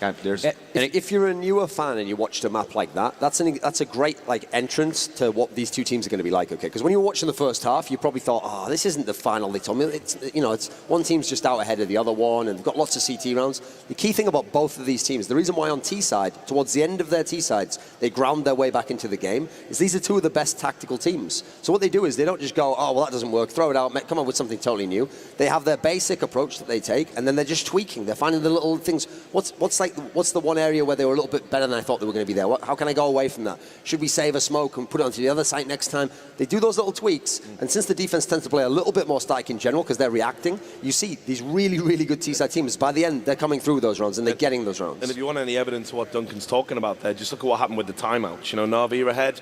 Tactical timeout, all of a sudden Luminosity coming back into it. So then Na'Vi take a timeout, all of a sudden Na'Vi are in the lead. They're making these things up on the fly, on the move, because they're capable of doing that. They don't need a playbook. They can read this game like a book. Let's talk about Flamey just a little bit. Like, he started on fire. Obviously, Na'Vi first side did start on fire. 6 straight rounds. He was 10-0 to start out. Looking down at the stage a few minutes ago, I don't know if it's still the same. We had a Luminosity huddled around themselves. Obviously, as they always do, as a tight unit. You've talked about it in the past. If we get a shot of that stage, you'll probably get... They've just come back. Okay, well, what you guys missed at the break is basically 4 out of 5 of Na'Vi all left the stage. Flamey had never left his seat. Talk to me about Flamey. I mean, you have to feel for the guy because in this game, he might have been the best player. Like the level of impact he had. Like we were saying here, there's so many rounds where they didn't even get the bomb down. I mean, he was slaughtering them early on. He put Na'Vi in a position where, with Na'Vi's great T-side, you think, hey, they're probably going to win this game here. Then, obviously, towards the end of the game, when it really was backwards and forwards, like at the very end of the game, no one player was dominating. That was like, if you get a kill on this round, they go to the other set the next round, now you're having to try and take a 1vx situation. It wasn't one person. That was what was great about the back and forth between the two teams. And so, if I'm Flamey, no wonder you're upset there, because in the past, everyone's been saying, oh, you didn't show up in the game, oh, Guardian was great, you're the reason they lost. This time, you've done a really, really good job. And you've lost in such heartbreaking fashion as well. You're used to your team, like you saw when it was like a 14-14 situation. Na'Vi are the team who usually take control there. And especially against Luminosity, they're like, okay, you did well, but now we out-execute you. So, I mean, he was kind of shell-shocked there. He was just basically sat there, probably just thinking, like, what do I do? What do I do in this situation? Because there's not any obvious answers. It was just a fantastic game. Yeah. Let's move it forward now. Obviously, Luminosity puts one map in the bag. Overpass is going to be the next map. I've got some information for you, Scott. This is really exciting. For Overpass? Or? Yeah. Okay, so Overpass, Luminosity, CT side. Hit me. So here we go. So Luminosity's starting on CT side, and I saw a tweet while I was looking on Twitter during the game, and it said, from someone who has inside info on this stuff, it said that before the game, Na'Vi were actually asking the admins to look at some boosts they have on Overpass. Now, presumably, it'll be T-side boosts, because those are the ones people have been commenting recently, just to check they're legal, which means they've got brand new boosts no one's seen. I then looked on the timeline, and Zeus has a tweet where, Fallen said some joke to him about him getting burned by a Molotov. Don't burn yourself this game. And so Zeus just says, I have some new things for you, smiley face. So Na'Vi might be one map down, but in this game, you're probably going to see some boosts we've never seen before in Counter-Strike. And this is the same team that has done that before to us. They did it at IEM Katowice, and that's the thing. Absolutely. When they pulled them out at IEM Katowice, you could tell they only did it because it was desperation. Like, they wanted to win that tournament as well. So what's funny is when they did it, a lot of people actually commented kind of like, oh, I wonder if they've just kind of like wasted their boosts they could use for the major there. And the guys from Na'Vi were like, no, we've still got a few things saved. We've got a few things saved. And that just shows how incredibly smart these two teams are. You know, that we talked about in the pre-show about how Fallen and Luminosity like to innovate. Na'Vi are doing that as well. They got a great coaching infrastructure over there, and I'm really looking forward now to see how they're going to perhaps bring something new to the metagame for that particular map, because that's what great teams do. Final thoughts on Overpass, gentlemen, kind of break it down. Starting with you, Fifi, like what's got to happen here? I think that Na'Vi shouldn't really rely too much on the boost. It's nice to get maybe use it one time, get an anti, maybe win a round on it. Don't keep on reusing it, because it might even hurt you at the end. On top of that, I wouldn't really even save them. Go for it in the beginning, get a good start. Once Luminosity finds out about where you're stationed, they're going to keep an eye on it, right? That's when you go back to your regular game, regular strats that you have, just to get the advantage in the beginning. Because obviously, after that first game, you need a boost of morale in the beginning of the round, or in the beginning of the game. And you, Richard? Well, yeah, just to say that this is, again, I think, going to be close, because this isn't a pocket pick for Na'Vi by any stretch of the imagination statistically. Yes, they play it. Yeah, they're good in it. They're obviously competent. They've got these boosts. If they pick this map with the boosts in mind, and it backfires and they lose this final 2-0, I mean, that's going to be a disaster. So this is going to be interesting. I think we're going to go the distance again. All right, and Thorin. I mean, this is going to be a lot of pressure for Luminosity, because they know this is one of their best maps. So if you've managed to get to the second map of a final, one map up, and you've got one of your best, you're supposed to win there. This is really where they're going to have pressure on them. Obviously, Na'Vi's got pressure on them, but if you notice, Na'Vi just doesn't go away in games. You can beat them, but they're going to be waiting for you. They're going to be right neck and neck with you. They're going to force you, as we saw Luminosity do, make amazing plays, make a really great read. So I think it's going to be very exciting. I can't wait to see those boosts. And I think in this map, we haven't seen him much for the whole tournament. We know he's got some sort of hand issues, and he's been stretching and doing the physical therapy and stuff. I think this is a map where Guardian has to come alive, because actually traditionally this has been one of the maps where he would be a bit more disconnected from the team. He plays that long area on the CT side. Sometimes he's not always in the game there, and he will always go for those peaks as well. So teams have ways of flashing him out or sending two people out. So I think he has to have a big impact here, and if he does, he can get us to a third map. But right now, it's looking good for Luminosity. They've got to like their chances to take this 2-0. All right, thank you very much, gentlemen. That's going to do it for our segment. But when we come back, not only are we going to bring you map 2, but before that, Chris is going to interview the man you all know and love. MLG Adam is going to finally get in front of a camera. Back after the break.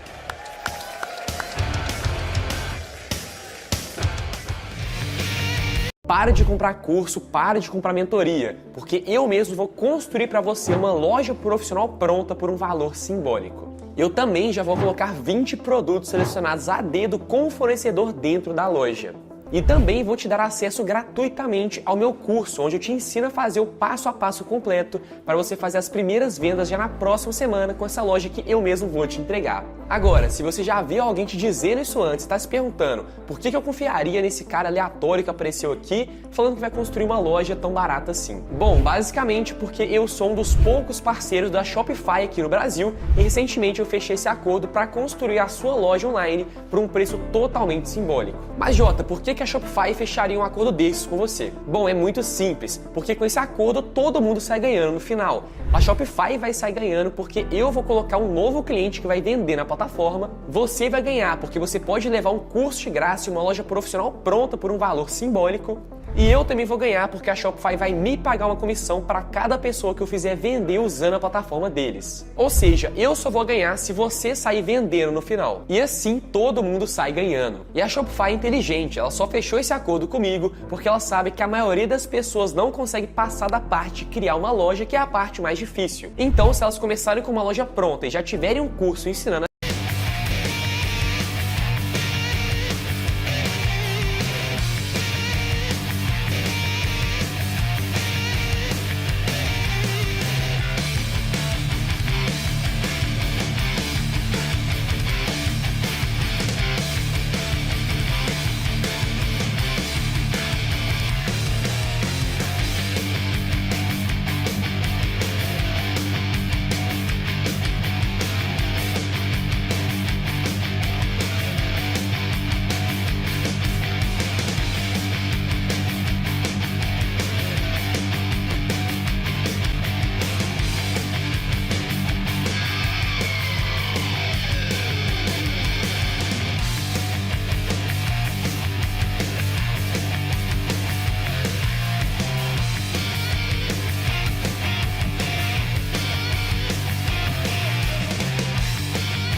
Ladies and gentlemen, welcome back to Columbus, Ohio. We are in a packed Nationwide Arena. I'm Chris Bucket, joined by Mr. MLG, Adam. Adam, how you feeling here today? This is day 6 of one of the most exciting tournaments we've ever been a part of. I think we're all pretty tired, but I mean, the crowd's been amazing, so show's awesome. I think we're really happy, and hopefully the fans are too. Now, I got to ask you, man, when we did our first event for MLG, February of 2004, did you ever think that we'd be in our hometown with all these people around us?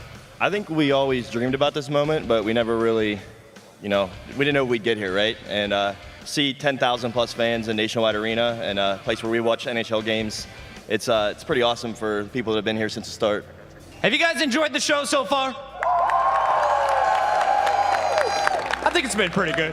Adam, now, you're always online. You're always on Reddit. You're always on Twitter answering all the questions, so it was only fitting that I went to Twitter and Reddit. Eu vou depositar esse valor agora na sua conta. Se você não pular esse vídeo, tá duvidando? Olha só, vamos fazer o seguinte, tá? No final desse vídeo, você vai... What's been the biggest shock about the event, including the games and maybe a little bit what's going on behind the scenes, too? I mean, outside of the results, I mean, I think everyone expected Fnatic to go a little further, but outside of like some upsets, I was really shocked to see how packed it was in here on a Friday morning. I mean, we were at capacity almost on Friday, and I mean, just the crowd has just been incredible. So, I mean, I think we're blown away by how much they've been to the games and just how nuts the arena's been. Gotta ask you this one, man. This from Nikolai B.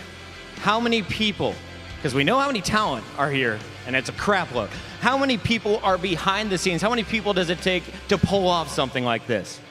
So we've had like 25 people working on this event for around 4 months, which is actually a pretty small team. But when we got to the event week, we've swelled to 200 plus people, including the Nationwide staff and the security and all of our broadcast team, front of house production. And so everyone's just been putting in 18-hour days, and it's been a lot. So I got about 15 people asking me this question on Twitter. They want to know, do you have a favorite player? Is there anyone that cracks you up? Get right. Get right all the way. Any Get Right fans out here? All right, and now for the serious questions, because basically my phone blew up with this one. They want to know, will MLG do CSGO in the future? Que é especialista em investimentos lá da Stardust, que está comigo hoje. Felipão, seja muito bem-vindo novamente ao nosso Fast News. Muito boa tarde, Rafa. Boa tarde a todos. Bora repercutir o mercado aí, que a semana já começou pegando fogo. Here in North America. Bora. Vamos falar um pouquinho sobre esse boletim Focus, né? Como é que você analisou esse boletim Focus? O que você acha que é importante para o investidor ficar de olho? Porque toda semana a gente tem esse negócio, né? E o investidor às vezes se perde.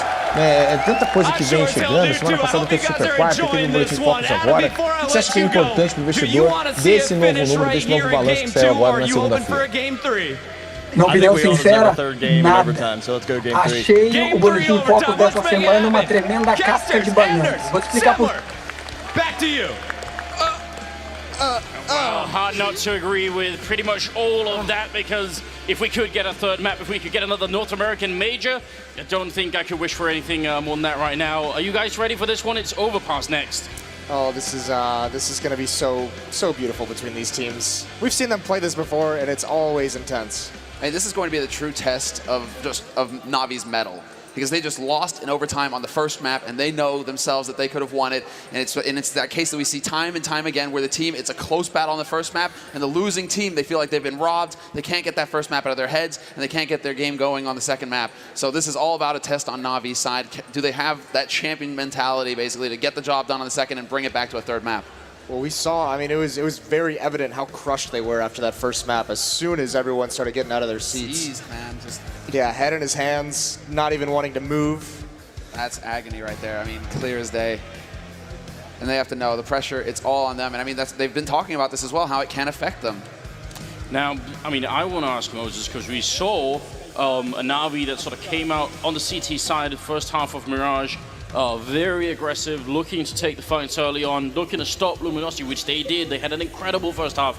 Can they play that card again here on Overpass? Is it possible for them if they do start, well, it looks like they might be starting on the Sarah side, but look, can they be aggressive? Can they catch them off once again just by changing the pace a little bit? Yeah, and you almost have to be at times. This is a very, very interesting map and how it plays out because of the layout, because there's so much space, you know, towards that A bomb site that's so crucial to map control, especially on the defense. You have to be aggressive at times. You can't just let the offensive team just walk up, take control of bathrooms, take control of long, have all that space to work with to pull you between bomb sites. So both teams are going to have to be aggressive at times. They're going to need to be able to have success early on in rounds. Is it going to be the connector battle? Is it going to be in sewers towards the B site? We saw that. We've seen a couple of maps on Overpass so far this tournament, and it's always been a different strategy put into play here from the CT side. But Luminosity, I mean, this is almost like home turf. Both of these teams are so good on this map. They know what to do. But you can be sure that it's going to come down to the mind games between both of these in-game leaders, because they've definitely been doing homework all last night preparing for this match. Yeah, and this is actually, I mean, it's so cool between these two teams because they're known as the tactical teams, the teams who are really driving the meta at the moment. And this map has become very, very tactical with the fact that you can throw smokes from each bomb site down towards the other one, fast rotations through that connector if you have control. And also, I mean, also sort of part of the sort of new line of maps here. So, you know, unlike some of the other maps that we could have been seeing here as well, you know, Inferno and Dust 2 and stuff like that, have been played for, you know, maybe more than a decade. This map has just a little bit less on it. I think there's still so many things that have gone undiscovered on a map like this. Navi showed us some of it the last time they played Luminosity on this map. So, you know, you never know. We could be treated to some brand new play that we've never seen before, potentially. And then had the gall to tell the devs, okay, you can fix it now. The triple boosts are what we're talking about. You know, clearly they wanted to try and save that for this tournament here. And when we say triple boost, usually you can only stack one player on top of another. If you try and do a third one on top of him, the third man will start sliding off the top. So in order to do a triple boost, you have to find an angle in a wall and then just stack everybody up, and then you're kind of forced into the wall. So you can't have that third man up there looking over the wall. We saw Navi use it a couple of times. But not sure if that's actually going to be what makes the difference here. I think it's all going to come down to the mindset here for Navi, and are they going to have the bravery to change it up? Because you can become a little bit predictable if you are known as that tactical team to play slow, aim for map control every single time. But are they going to have what it takes to just change up the pace right off the bat and come charging out at Luminosity, show some aggression? I wonder if those triple boosts have been fixed, because it's not that long ago that I looked at them, and as near as I can tell, unless it's been like within the last couple of weeks, I think some of them might still be playable. That it's not such an easy thing to fix, and I'm not even sure fixing them is the right word. I think it's a hilarious part of the game. It takes a massive amount of risk to do it. 3 people stacked on top of each other. Yep. The first one is going to be sliding off unless you're sliding into a corner, and then you can sort of have a little bit of sort of stoppage there. But the problem is obviously, if someone peaks that angle when you've got 3 people on top of it, you lose the round. So it's really dangerous. It's not just like a free win. You do a triple boost and then you win the round. Otherwise, we'd see them all the time, you know. Also, I mean, it's three players that are dedicated to that, so that's a lot of manpower you don't have for other portions of the map. Both of these teams very reliant on the map control that they gain on their terrorist side. So, I mean, you do that, all of a sudden you don't have as many players, you know, to watch a flank, to take control of somewhere else, so that can be very punishing in and of itself. Well, we're 5 seconds left here in the warm-up, going into the buy round, or into the buy segment before the pistol round, guys. And the countdown has begun. Luminosity starting on the CT side, Na'Vi on the T side, on this second map of the Grand Finals here at MLG Columbus. The first North American major. So, I mean, it's like a mouthful. There's like first $1 million tournament, first North American major. It's just so cool. And it's going to be a first championship team here as well. Neither Na'Vi or Luminosity have won a major in the past. Well, they have made the buy happen here. Moses, how much can you tell from this terrorist side about what's going on? We got 2 smokes and 2 flashbangs. We got the Tech-9 and Armor on Edward here. Does that give away anything for us, for those of us watching here on the Na'Vi side? What are they doing? Those smokes can be used in a lot of different places, obviously. I mean, this can just be an execute at the B bomb site, but with that Tech-9 and Armor, you expect there to be some kind of quick play, you know, have that tank get somewhere very, very fast, just so he can absorb some damage as a very strong weapon to try and get a pick, at least gain a small amount of map control that'll give you some space to use those smokes for an execute onto one of the bomb sites.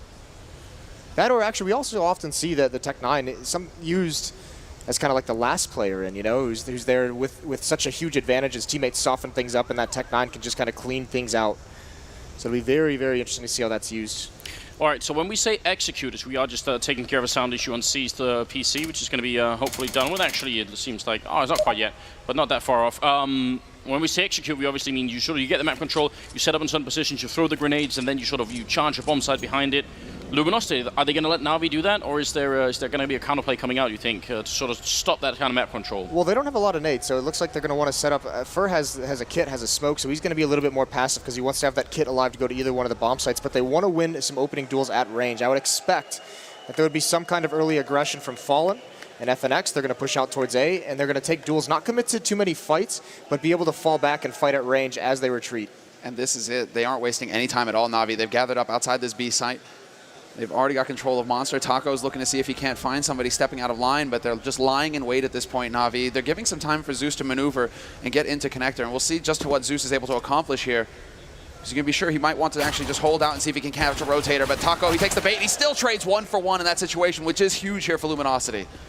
Can they actually get the bomb down? That's the big question. Flamey looking to see if he can get up onto the bomb site here. Still that 4v4. They smoke off up towards the sniper spot. So that's one of the smokes already used. The second one coming in as well. They're really using these smokes well right now on the Na'Vi side. Cold going to be giving the 1 kill, but Edward with the refrag here. That Tech-9 doing a lot of work. Yeah, and there's the boost. Cold actually has the space to work with it. He's actually going to pull that bomb plant off, and he gets the falling shot on the Guardian. Flamey now in a 1v3, and the bomb dropped on the wrong side, but so long as that smoke is up, he has a little bit of time to maneuver. Flash is not going to be effective, but he gets peeked. They're confirming his position, and now it's a 1v3, and they can just peek them together. Cold will find another headshot. 3 for him with the USP. That is so sick, because that was a really nice play from Na'Vi to get into the site to begin with, but the smokes are down everywhere that Na'Vi wanted them. They're up in the balcony, they're over towards Graffiti, they're blocking everything off. That retake from coming in had to be delayed, but just a couple very nice shots from Luminosity turns that round around so quickly. I mean, I also think, and this is something we should point out going into the later stages here, that B bomb side, you can very often, especially if you get the first entry, you can get in and get the bomb down, but if you're sort of, you know, if you're only in the same position that you came in from, it can be a little bit hard to hold it, right? It's better if you get pushed up to where the CTs are coming from, then they have to take a much sort of deeper fight, and it becomes a bit of an issue here. But it's Tech-9 armor for this round, it seems, mostly, at least for the Na'Vi side. And we're talking about some of that aggression, whether Luminosity are going to get out there and take the fight. Full blind. Zeus can't catch a break. Takes a bullet to the face coming around the corner. It worked out perfectly for Zeus, apart from getting died, you know, basically. Fur finds the second kill onto Flamey as well. And we were wondering before going into this match whether Luminosity were going to be, you know, particularly aggressive on their CT side, whether they were going to get in Navi's face. They're doing just that. Charging up to top mid when potentially there could be Tech-9s waiting for you. That takes some bravery. Some sick plays by Fur, though, getting those opening kills. Those taps coming up the stairs. So nice with a gun that's not known for that, but this is a big investment now for Na'Vi that doesn't look like it's going to pan out. They haven't gotten any kills yet. They're not going to be forcing any rebuys in this if they can't find him. And Fur, with a third, he's just building up bonus money on this, and he's going to get a fourth as well. He's so rich. And I mean, I was talking to Taz from Virtus Pro a little bit yesterday. He was pointing this out. He said, well, most people now who play Luminosity have already realized that Fer likes to be very aggressive early in the rounds. You put up smokes, you always got to worry a bit about him maybe sneaking around or something like that. Surely Na'Vi will also know that. And yet he's able to get away with so much here. Is he going to keep doing it, or is he going to cool off at one point when Na'Vi start to have rifles? No, he'll keep doing it. Well, he's going to do it and see if Na'Vi can stop it. And then from there, you know, it's where do you go? If he's going to be dominant doing that, getting some opening kills, even if it's traded, sometimes it's just getting that information that helps your team out. This round, just some flashbangs, no real investment from Na'Vi, but everyone towards the B bomb site. It's fun that you mentioned that he's going to keep doing it until they can figure out how to stop him. It's just like, yeah, you have to earn my respect. Yeah. If you just let me keep running up and finding headshots with you guys, well, I'm just going to keep doing that. No reason for me to stop. But now it's Na'Vi. Hard eco from them, seeing as how they haven't got a bomb plant yet. They're just flat broke. And so far, Taco is drawing out a little bit for him. Cold will be able to get the flank in. And between Taco and Cold, they've just completely shut down Na'Vi. Not since the pistol round have Na'Vi been able to actually get anywhere near a bomb site. They're just getting caught out on the extremities. It's also a switch up from what we saw on Mirage, where even as the CT side were winning a lot of rounds, it was very often close. The economy was not necessarily all that good, right? This time, it's obviously going to be much better for the Luminosity team. So even if Na'Vi win this round, their first rifle in, they're not quite going to be able to do it. And the auto sniper straight off the bat, Luminosity, they're getting ready to knock Na'Vi out of this round. That's what they want here. They just want to shut them down. This is insane. Look at the aggression as well. Oh, Look at no. Fallen and Cold. The grenade, oh, it goes a little bit wide. That could have been a perfect touchdown. Fer going to be picking up the kill on Flamey there. That at least gives them an opening, but Edward, it's a nice crouch peek in to get that kill. He's low on health, but there'll surely be a bomb plant here. And the retake, look how far away they are here. This couldn't be more perfect for Na'Vi. They completely fake Luminosity out with just with that aggression. Again, no fear, charging straight onto the B site. Luminosity were looking for more of a drawn-out fight. They were looking to try and pull a fast one on Na'Vi. Instead, Na'Vi, they've already got the bomb down. This is so difficult for Luminosity given the weaponry that they had. Well, Taco not there with the Scar 20 anymore, but it's Fallen with the op. The FAMAS on FNX, the FAMAS on Cold, not ideal, but Fallen, he'll take the fight with Edward towards T-Spawn and win it. He's got a bit of an inkling, but he's not quite sure. Zeus counting the seconds in his head. When is he going to peak? Exactly the same time. There's going to be Fer going down. FNX with a shot from the FAMAS, dropping C's now all on Zeus here. And the bomb, can he even spot it from this position? He's on the inside. He can't actually stop it. They have a kit, and this is not going to work out. C's goes down, and a great retake from Luminosity that it seemed to be initiated so slowly in the beginning. Those extra seconds on the bomb timer, we've mentioned a couple times, it's the first major it's been in, but you can see Luminosity so much confidence, even going back to the last map, some of those setups they have, they're so confident in their ability to retake a bomb site that they're willing to have that kind of give up the bomb site, just one member there to defend against it. Taco falls early, but you can see the rest of the map control that Luminosity has. It allows Fallen to get that nice flank in, get a pick off when Na'Vi wasn't expecting it. And actually, they even salvaged the auto sniper on Taco. So, and actually, we mentioned it. Fer that round gets the opening kill. Aggression again. So Na'Vi, they've got to be very wary of that moving forward. Once again, Fer, look at this setup from him. He's pushed all the way up the top connector. If Na'Vi were to come into mid, they'd be in for a bit of a rude surprise. Instead, Na'Vi elect to take over long. So they've had their fights in mid. They've had their fights toward B. Now the other side of the map. Let's see what we can achieve over here. Guardian doesn't have his AWP, but Edward doing work already with that AK. He takes out FNX. Zeus gets the drop, but Fer, the double spray. That's not how it's supposed to go.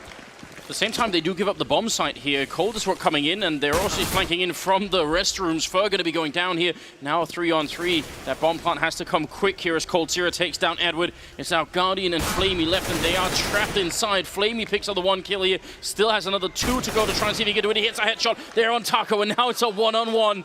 He has to try and clutch this. They need this round here, Na'Vi. And Cold Zero, he's by the bank, and there's so much time left still. And we'll see if this could be working out. He's certainly got the triple. And this AK, just a single headshot is what he needs. He sprays, but Cold dodging in behind the container and steals it away. Now, 5 rounds in a row here for Luminosity. Cold Zero hasn't died yet. But once again, it's the aggressive posture from Fer. Those 2 kills in the open. What that also allows to do, Fallen didn't have to do any work to block off that initial contact. So actually, even though Na'Vi gets the site, they get 1 kill on their way in. They don't know Fallen's there because he hasn't even taken a shot. He hasn't gotten a kill, and he gets one more free one when they're not expecting it. Yeah, just an unlucky break there for Guardian as well, because he was looking towards Fallen, and he turns away just as Fallen comes. I mean, gets back behind the wall. Had he had that information, he would have played the situation completely differently. But instead, it's going to be another force here from Na'Vi. They have to commit to this, and it's going to be 4 rifles across the board. But more aggression coming out. FNX gets flashed into top mid, and Fur uses the one-way smoke, and he gets it to work.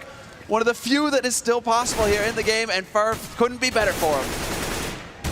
What a way to start. I mean, now they're not even allowed to get into the middle of the map. They are actually under siege as soon as they just walk out of T-spawn, it seems. It's almost ridiculous here. Edward, he needs to get a bunch of kills here. Try and see if he can make it back. He's got the time to work with, at least. He's got a lot of time on the clock here. We mentioned how hard it is to have success in this map as terrorists if you can't control bathroom or these stairs. And so far, Na'Vi hasn't been able to do either of it. And look at Fallen. Swiftly, Edward drops 6-0. That is such a nasty angle. Na'Vi has to recover. They're getting smacked around right now. When does Starks decide to call, tap out and call for the timeout? That's a good point, yeah. I mean, run up there, we're in an arena, right? Just well, I mean, and that's something that Na'Vi usually very good at, but I mean, they actually go for the force here, Moses. I mean, it sort of just evens out the money. They will be able to buy, obviously. They got the round loss bonus. Every round they lose here is $3,400 in the bank, no matter what else happens. So they will have a lot of money to buy, but still a little bit worried. Yeah, trying to do some damage, maybe get the bomb planted, see what can come from it with these pistols. I mean, this is only really a small investment with that losing bonus coming in, but they're just going to have to see what they can get this round. Maybe try and keep the money low on the LG side as well. That's exactly what they have in mind, but Guardian, he gets dropped down to 7 HP immediately. Cold will have that smoke ready for short as well, and so Na'Vi, they're just going to have to cool their heels for a little bit longer here. Similar setup to what they had going in the pistol, but this time they actually have 2 guys waiting in sewer to try and push up, and they're waiting to see if there's going to be any kind of movement towards connector either. Na'Vi right now, actually being patient with this pays off because they still have all of their utility. It's not like that, they've used their nades and now they're screwed, they're out of luck. No, they still have a chance here. Well, there's a good pop flash to start it off with. Taco isolated on the left-hand wall here. Got to be careful that they don't just rush him down. He's got the auto sniper, which might be the near-perfect weapon if they're going to try and come through the monster tunnel here, which is exactly what they're doing. And he only gets the one trade, and that's not quite good enough. Cold Sierra going to get the kill, and the next one too.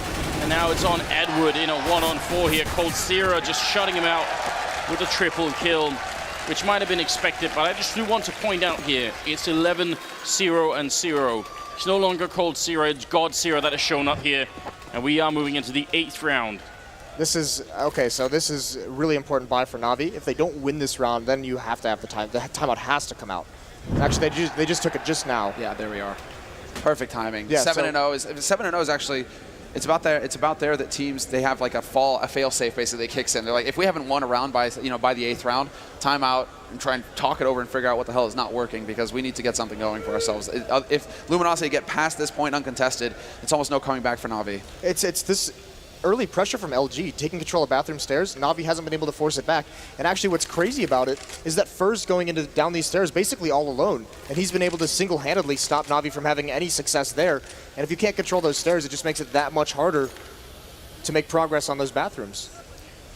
So I mean, you're the one in charge. You're making a call. Just throw yourselves into Na'Vi's sort of frame of mind here, Moses. CPL 2003. I think you finished 7th place back then, didn't you? What's it like? How hard is it to come up with something here? Well, I mean, it's Na'Vi. We've talked about Starx, how effective he is as a coach, and this is obviously one of their stronger maps, so they have to have a plan for what they're going up against right now. I put Guardian down there at the start, and I say if Fur's going to try and get aggressive, we want Guardian there, we want our star with the AWP, grab that angle. I also put a second player, an AK-47, and those two need to work together. Use as much utility as you can to clear out and make sure you control stairs, because from there you have another angle to work towards, the middle portion of the map towards that A bomb site. You at least have 2 avenues to kind of pinch toward and clear things out. Now we do have about 20 seconds as we are getting back into the game here. If you're just joining us, it is the 8th round that we're going into after a tactical timeout from Na'Vi to figure out how to stop this incredible run that Luminosity have been on. I'm noticing one more thing here as the clock runs down. We've lost the Na'Vi cheer here at the Nationwide Arena in Columbus. I mean, I think they need the audience on their side right now for sure. Yeah, they need that 6th man. There is no home team here, actually. They're just fascinating for the major final here. No real edge, but lots of Na'Vi fans. And there we go. We got the Na'Vi jerseys. We got the signs. There we go. Represent. You have an Astralis fan you can hang out with later. Talk about the heartbreak. I can't even. I had so many good tweets, but I saved all of them because it was heartbreaking. I couldn't do it. 7-0, and the sort of the crowd has really been silent here. Luminosity, I think, are convincing everyone that they're able to do this. There's still a little bit of life left in them, but this is the big round. It has to be the big round here. Zeus is down in connector. The bomb is far back. Guardian is over by the monster tunnel, and a little bit of a different setup for Luminosity. Not as aggressive, except, well, it is in sewer, but not in connector. And this is going back to basics for Na'Vi. Now they go back into their default kind of setup. Zeus over in connector. He's going to go toe-to-toe with Fur, see if he can't challenge him here. But then the rest of Na'Vi just spread out. And this is what Na'Vi are known for, taking their time, slowly, methodically taking over portions of the map before they decide what they want to execute on. But what a shot. Fur finally runs into Zeus as well. Big spray, and Edward is actually going to get the backstab on Fur. Nobody there to back up Fur in mid. Yeah, there was no one to block anyone from flanking him. Now Cold has to win this fight, and he is. Sees falls.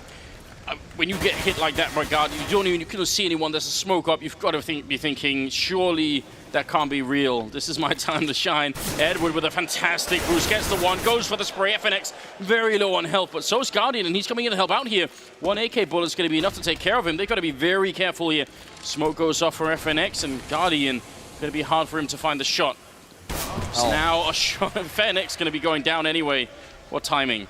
Now it's all on Fallen. He's the one who's up on position here on Optimus. And they're going to be coming around that angle, safe from the flash, and there's no utility left apart from the smoke. Zeus had to hit that headshot for Na'Vi to have a chance, and he gets the job done. Default plant coming out for Guardian, and now the Triangle of Doom is going to be set up here for Na'Vi. They're going to be in position to hold off the rotation. Is Coldzera's streak going to come to an end? That's what we're about to find out in the 1v3. But if anybody could be capable of pulling this off, it would be Cold.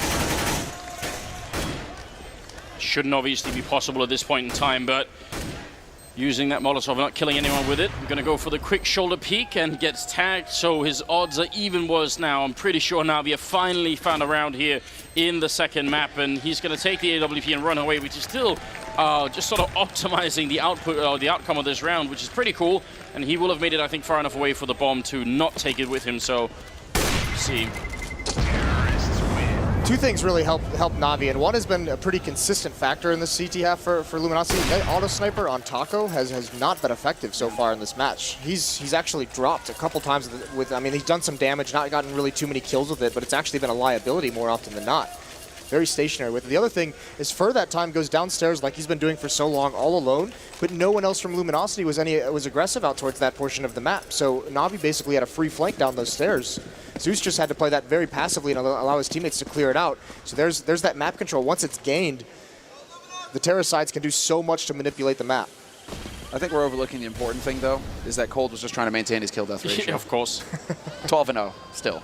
Just making sure he doesn't die. Look at this peek from Edward, just trying to see if anyone's on the other side of that playground wall. Luminosity going back to a very similar setup to the one they were running earlier with Fur hiding in that corner, and we'll see if it is going to be working out. Na'Vi, they've really not had much success trying to fight this early on. It seems like every time Luminosity come up with better trades, they also don't seem to be very welcome on the other side of the map. I mean, they've hardly left T-spawn at this point. With Fur, he's again pushed up close to connector. Fallen is there to take the shoulder peek, trying to bait them out. We'll see if Na'Vi actually go for this. Instead, they just get the information. Now they know where Fallen's playing from. They've located the AWP. It's not over on the B side like it was in the last round. And so they can play off of this, Na'Vi.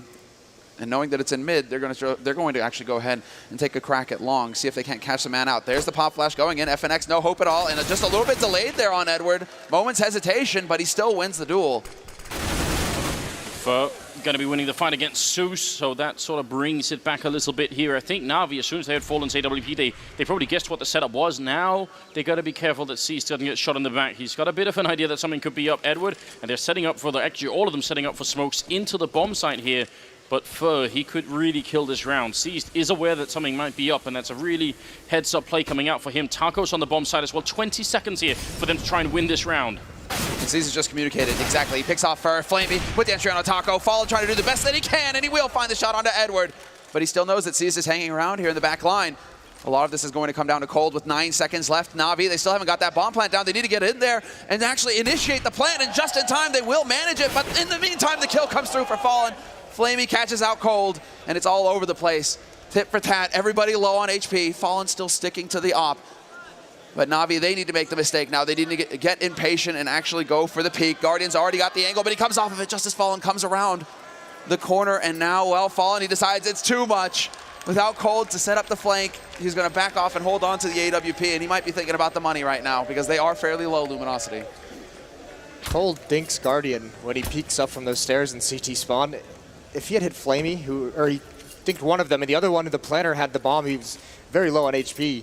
I mean, if he just shoots for the other member, they stop that plant and the round's over. And this is something Navi's known for when they run down this clock. How often do we see them just flat out run out of time, shoot themselves in the foot? So it almost comes into play there again. Well, in other news, they've managed to finally kill Coldzera, so I mean, he's got 12-0-1 here, going into the 10th round. So that's also got to feel at least a little bit good if you're on the Na'Vi team. We see this again and again, Moses, right? We get the tactical timeout from one of these top teams, and then they go into a sort of winning streak. How does that work out? It's just their ability to talk things over, to figure out what's going wrong. A lot of times, I mean, we've heard teams talk about it as well. It's just calming down, not necessarily changing anything. But I mean, a lot of it for this, at least, the round immediately after the timeout, that's the first time they're able to handle Fur without taking damage from him, without taking any losses from his kind of play. So that was the crucial element, is just sustaining in the early rounds, not losing any players. Fallen, though, he's in a very committed position, and he finds the angle. This is so ballsy. He's alone out here, too. And he actually goes charging in there. Guardian will find the angle on him eventually. But Fallen, that was like a one-and-done position because FNX wasn't anywhere near him to support him to actually allow him to get out of that situation, out of that position. I hope we can see that shot from Guardian's angle because he was actually very close to the wall then. That has to have been a bit of a lineup shot. So 4 versus 4, still over a minute left with 2 people in B and 2 people in A here. And it's one of those few maps, actually, I think, where you can be allowed to do this. If this was, you know, almost any other map, Inferno, I would say, well, if you stack this way in a 4-on-4, you could definitely be in a bad position. Coldzera is kind of trying to get some information, but he's also the only one from Luminosity who might know what's happening here. He also has a CZ, so he's being the one to take the initial fight, but it's going to be all on Fur. And it seems like, well, there's a shot, and Fur, he beats Guardian in the duel. Smoke goes down, but it's going to be too slow. The flash, however, works. The Flamey can't stop Cold. Zeus will actually take out Fur, but FNX still alive on the side. Hits the first shot, goes for the spray, looking for Seized, but he's not going to get him. It's still Seized in a 1v2, but the rotators are here now. Cold and Taco on point, in position, and the flash is going out. So life, it's going to get difficult here for Seized. This would be almost impossible. I mean, they're going to have to make a pretty big mistake here. He's got almost no health either. AK in hand. He's got the lineup for the bomb here. They don't have a kit currently picked up, so might be able to buy just a little bit of time. He's going to go for the quick peek here. They're both around there, and if they time this well, he's got no chance. He looks for the first one. There's the headshot. Sees with the double. He needs just one more click of the headshot here. Taco running for him, and he actually gets the shoulder shot in. Picks up a defuse kit on the back way there, and there's going to be enough time for it. Very close. But that's going to bring Luminosity at 8 rounds. Fur, that hold of the bomb site, just holding very strong. That's an angle you expect Guardian to get that kill. Such a scary situation. But Fur getting those opening 2 kills in FNX, I mean, that split of 2 and 2 works, partially because we've talked about the rotations between bomb sites are so quick for the counter-terrorists. You can get people back there in time once the action comes in. But look at Cold and Fur. I mean, this is the thing. That's that dangerous duo of Luminosity. Every top team has those 2 players where if they're both going off, it's going to be so hard to defeat them. And right now, that's Cold and Fur, and Na'Vi is looking at a really difficult round here. If they lose this, they're out of money. It's same for Luminosity, though. Both teams losing this round, economy's shattered. There's a lot of momentum on the line here, no doubt about it. And Fallen, once again, with the aggressive hopping, he's going to pick off Edward. Flamey holding close to long, might be able to catch out Fur, however, who is still holding so aggressively. And Fur, he's playing with fire. He's dancing around on the edge, and he's counting on Fallen, basically, to be picking up the kill with that AWP, to watch his back. And I like this play from Luminosity, just going back and playing defensively after getting the entry. Well, this is the thing. They get that opening kill, so they have the man advantage. Now Fallen can find a new angle with the AWP, and they have plenty of defense set up to support him. It's actually Fur and FNX are going to be pushing around mid. It seems like they want to try and get some information on restrooms just to see where Na'Vi are going. I mean, Na'Vi, since the timeout, have really shown a lot of attention, well, a lot of intent to go towards the A site. They haven't really shown too much over towards the B site. So Luminosity seem to still be hanging around, and that is sick. Good work, Observer. Heads over to Fallen just in time to catch him doming Guardian. And now you got to try and bring it back in a round where you have a Molotov, a flashbang, 3 members alive, and Luminosity. They seem to be playing on a very high level at the moment. They might actually be peaking in the tournament here at the Grand Finals. That'd be quite some timing. Su's going to try and get in here and get the first kill, but he can't. Taco will be able to take him out. Seized, and just the only one left. They finally find Taco, but it's just not enough, and some good shots of the map coming through. Seized going to be going down. It's a triple kill Taco being given a little bit here in this match. 9-2 the scoreline. What a play from Cold as well, just jump spotting over that, so he's got all the intel. This shot was just sick. And this is, I mean, this is all on Fallen playing against Guardian, I think. Because Guardian loves to get up on that position, gets up on the flower bed there. He does it so often. So Fallen may be just like, all right, Guardian, I'm just going to hold a spot that you like, see what happens. You're there, I might hit the shot. For a guy who's considered the best operator in the world, Fallen is really punishing him this game. Being much more impactful with his own AWP, even if it's not a duel against Guardian himself. He's just able to whittle down his opponents, and now again, aggressive positioning. It's against Pistol, so he's got to be very cautious. Fur's going to have a field day with that MP9, though. Fallen will be able to fall back. Is there anybody there to support? Yes, Fur rotates up the stairs through Connector, and he wants to go and pressure Guardian. He's getting a bit ahead of himself, though. Luckily for him, Guardian is alone. The rest of Na'Vi trying to push around on the rest of the map. They do get control of sewers, and now Connector is lost. So now it comes down to whether Fur gets the read on this. He needs to realize that he needs to back off. Exactly. There we go. Starts to sense that maybe it's getting a little dangerous to hang around in mid. Some mad spray coming out with the MP9, long range. Not really how it's supposed to be used, but the fact that they don't have armor means it's still a very good purchase here. First seems to be all about the money at this point in time here. He's been very good at that on the first map as well. Going to pick up a quick kill, making it a double. FNX stealing one. And Fallen seems to not be able to miss any shots at this point in time. Triple kill in total. Put Fur at about 5,500, so definitely not too bad here. 10-2 is the current scoreline. 8-round lead for Luminosity. Moses, give us a brief overview of sort of how bad things are for Na'Vi right now on this map. Oh, they're very bad. This is, especially considering, you know, second map at this grand finals, but it's once again in that situation we saw it on Mirage, where Na'Vi have to start putting rounds on the board. They need rounds more than they can afford to save. So you see this buy. They have the AK-47s, but they don't have many flashbangs. They only have 2 to use, 1 Molotov. They have all 5 smokes, but I mean, there's a lot of utility they're missing to punish this kind of aggression. And they've decided to go back towards B now, Na'Vi. Straight into sewers, Edward carrying the bomb. 3 players there as well, hoping to catch Cold off guard. Cold has been holding aggressive in sewers, so perhaps Na'Vi hoping to get lucky there. It just doesn't pan out, though. Well, how are Luminosity coming out with this call, though? They got 4 people stacked in this bomb site for the first time in 12, 13 rounds. The only one they've done it in, and it just coincides with Na'Vi stacking up outside. So if they push here, Na'Vi have got to end up feeling absolutely out-called. It's outplayed, just outthought. That's where Fallen is just on point. Not this time. And that's where it's like Navi's already used their timeout. They don't have any time to talk this over and find any kind of adjustment. Now look at the nades they have. They used everything except for the smokes to gain control over towards the P bomb site, and now they just fall away. This is where Existence is like, just eco and sit and spawn. Go for the old school timeout. Which is what teams used to do when they needed when they needed time to talk things over. Existence started it off, but Fallen going to miss the shot. Finally, Na'Vi deciding to make their play. 40 seconds left in this round, and the bomb is still waiting outside of B. So they make some noise in mid. They try and keep Luminosity honest on that A site, not overly rotating, but Luminosity, they're already in position. So Na'Vi's efforts up in mid aren't going to be useful, and perfect timing for the flash to come in, and the first kill goes Fur's way. Cole going to be going down. That's at least a nice return from Seized. And Flamey coming up with a shot on Taco as well. Going to be a bit of a pop flash into the monster tunnel. And this might be the important kill right here. Fur pushing, Guardian dropping the bomb at 15 seconds now. Fallen's in position, and he picks up one. Now it's a one-on-one with Seized. He can't even run. He has to fight here. 10 seconds left, Fallen. He misses the first one. Still another 8 seconds left, Fallen. Pushing around. He gets a shot, and it's going to be the double kill. Luminosity. Look at that crowd. That's the Luminosity cheering section right there. Fallen gets the 2 kills that win that round, but that play by Fur to continue pushing through Monster to drop the bomb, that's huge. Instead of falling back and trying to turn. Now the champ is there. Wow, though, man. Fallen, it's like every map, he has to come up with one huge play that makes all the difference for his team. 11-2, and Navi's economy is shattered. They're on a forced buy with Tech-9s now. It's just a last-ditch effort. Anything you can do to try and stop the inevitable, it feels like. FNX will trade. Well, 1-for-1 trade as Na'Vi bring it back on Fur. He tried to use that one-way smoke again, and he gets punished. This time, Na'Vi are like, nope, not happening, bro. But still, they only have 4 members. Again, low in utility, 2 Tech-9s in play. There's still a long way to go for them in this round, and they need these last 2 rounds.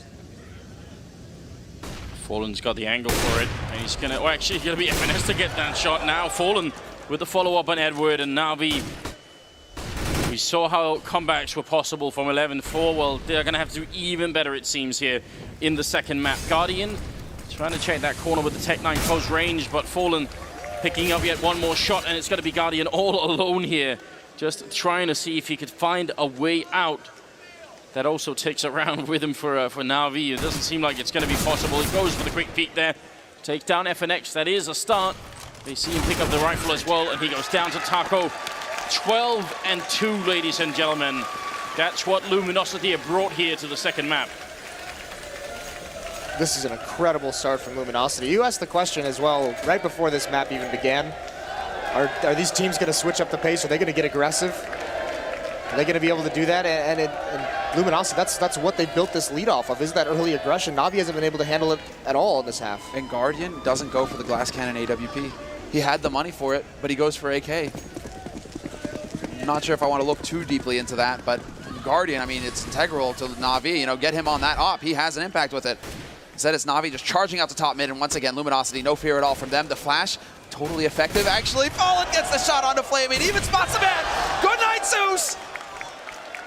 And it's just going to be Luminosity.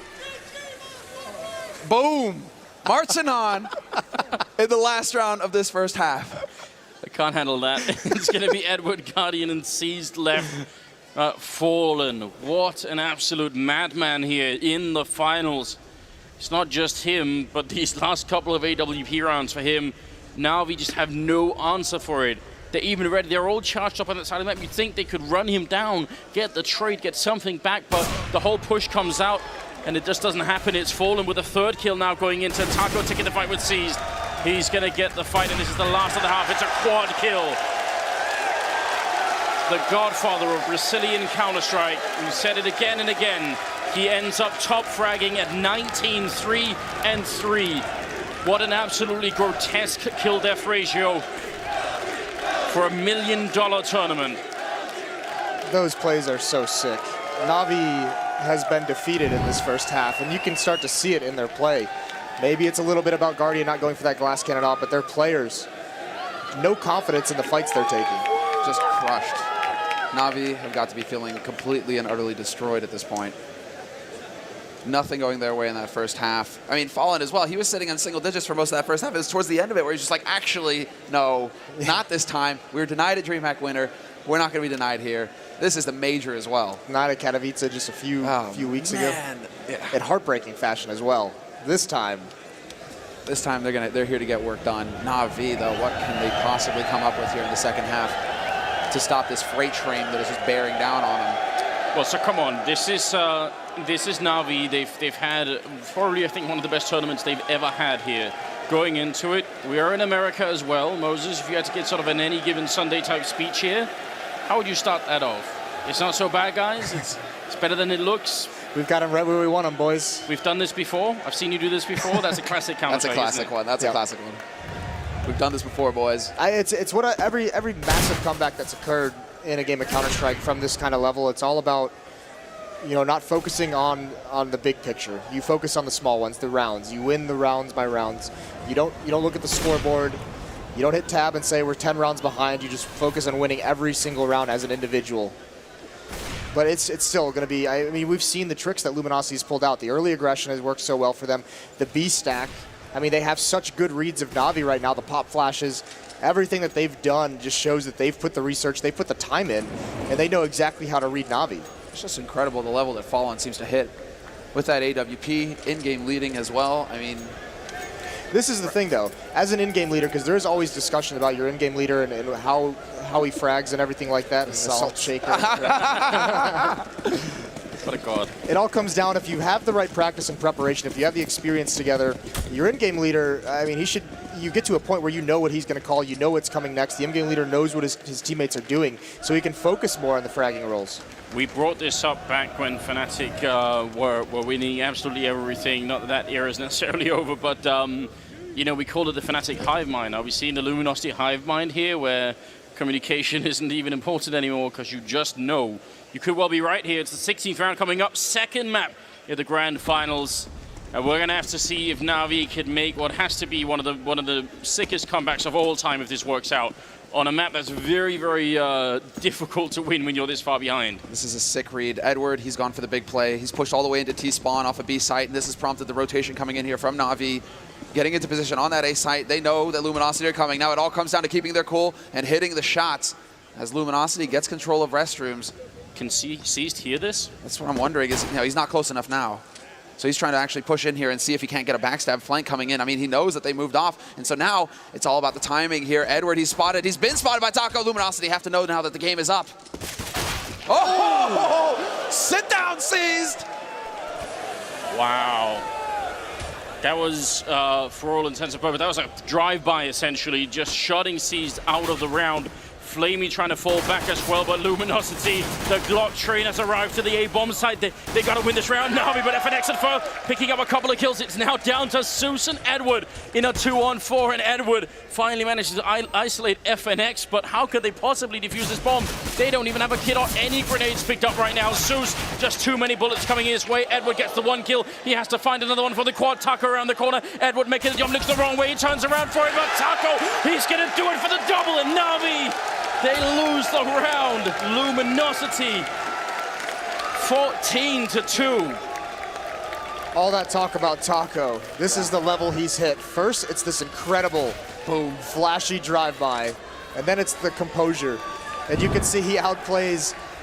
Right at that end of that one-on-one, he just goes to the other side, the side that's closest to the bomb. It's the last place you'd expect him to. You'd think he's going to go farther away, get to the other side, go to, technically the terrorist side of the map. That's what Edward's thinking for sure. He just ran right into it. Taco clotheslines him, and this is it.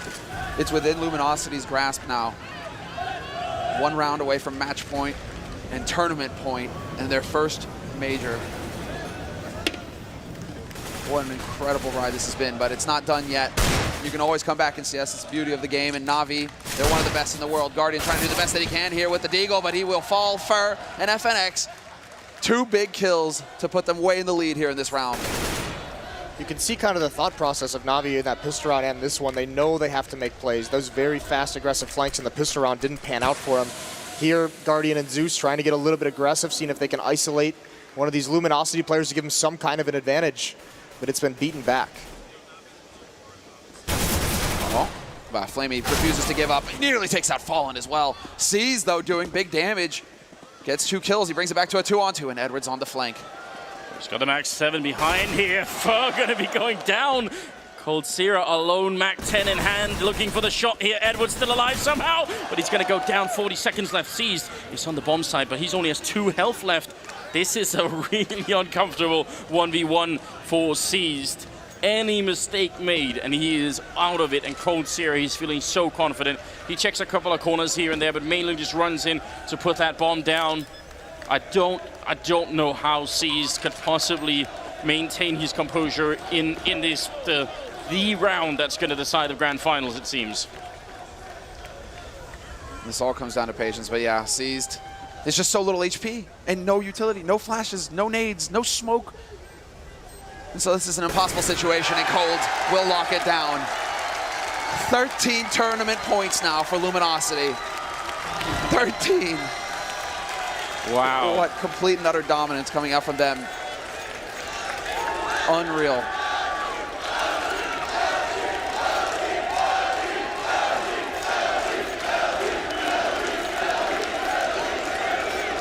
They've certainly won this crowd over with this kind of play. Clearly. You mentioned it earlier, the Na'Vi chants have just died down. They started out hot on Mirage, but since then it's been all Luminosity. Well, the history of this team is absolutely mad, isn't it? Fallen, already a legend in 1.6, builds a team from scratch, and then within a very, very short amount of time plays their way into this kind of position. Seized is going to be going down as well. Fur with the follow-up kill, he goes down. Edward takes 2, looking for a third, but he can't reload in time. He's not going to get the kill. Fallen will be going down, and now it is a 1-on-2. Taco looking to see if he can close it out here and win it for the Brazilians. It's going to be a big turnaround there. Hits the headshot on Zeus, and now it's a 1-on-1. Guardian versus Taco. It may just be destined to be. And it's Luminosity winning their first major championship.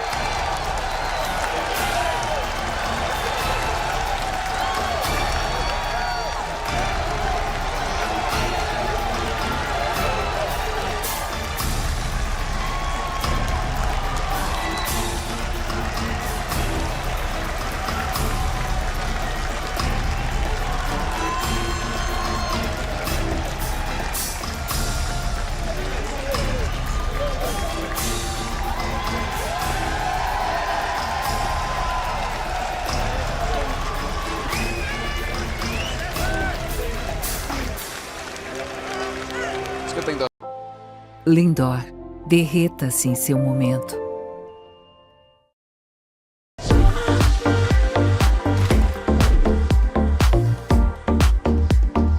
Those desks are sturdy.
Congratulations. You are the MLG Major Champions. Thank you so much, guys. It's insane. We worked so hard to get here. We lost a lot in order to become a champion. I think this is how it works for everyone. I'm so proud of my team. Everyone keep their calm and stay together. Mirage was looking very bad in the beginning. We had a very bad T-side half.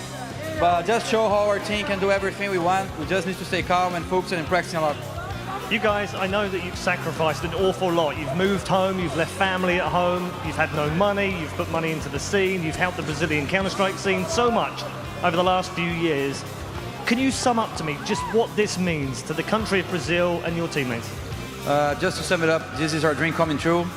This is just insane. I don't have too more words. I'm just proud. I'd like to thank everyone who was cheering for us. It's amazing. And thanks for all the support. And I don't know, just thanks. It's our dream to play Counter-Strike competitively, and winning the biggest tournament ever on CSGO means so much to me personally, and I'm sure it means a lot to my teammates as well. Okay, thank you very much. Ladies and gentlemen, Luminosity Gaming are your major champions. We also have one more trophy to award as well, which is the HyperX MLG Columbus MVP. And I'd like to announce that the winner of the MVP, if he's ready, is Coldzera!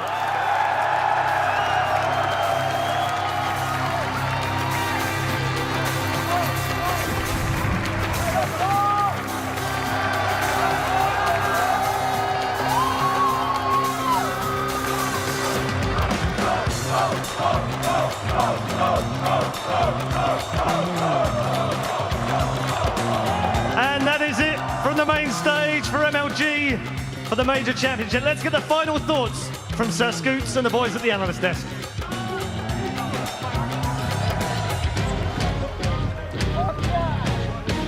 Thank you very much, Red Eye. Congratulations to Fallen, to Luminosity, and to all of Brazil. Amazingly done in epic, solid fashion, especially that second map.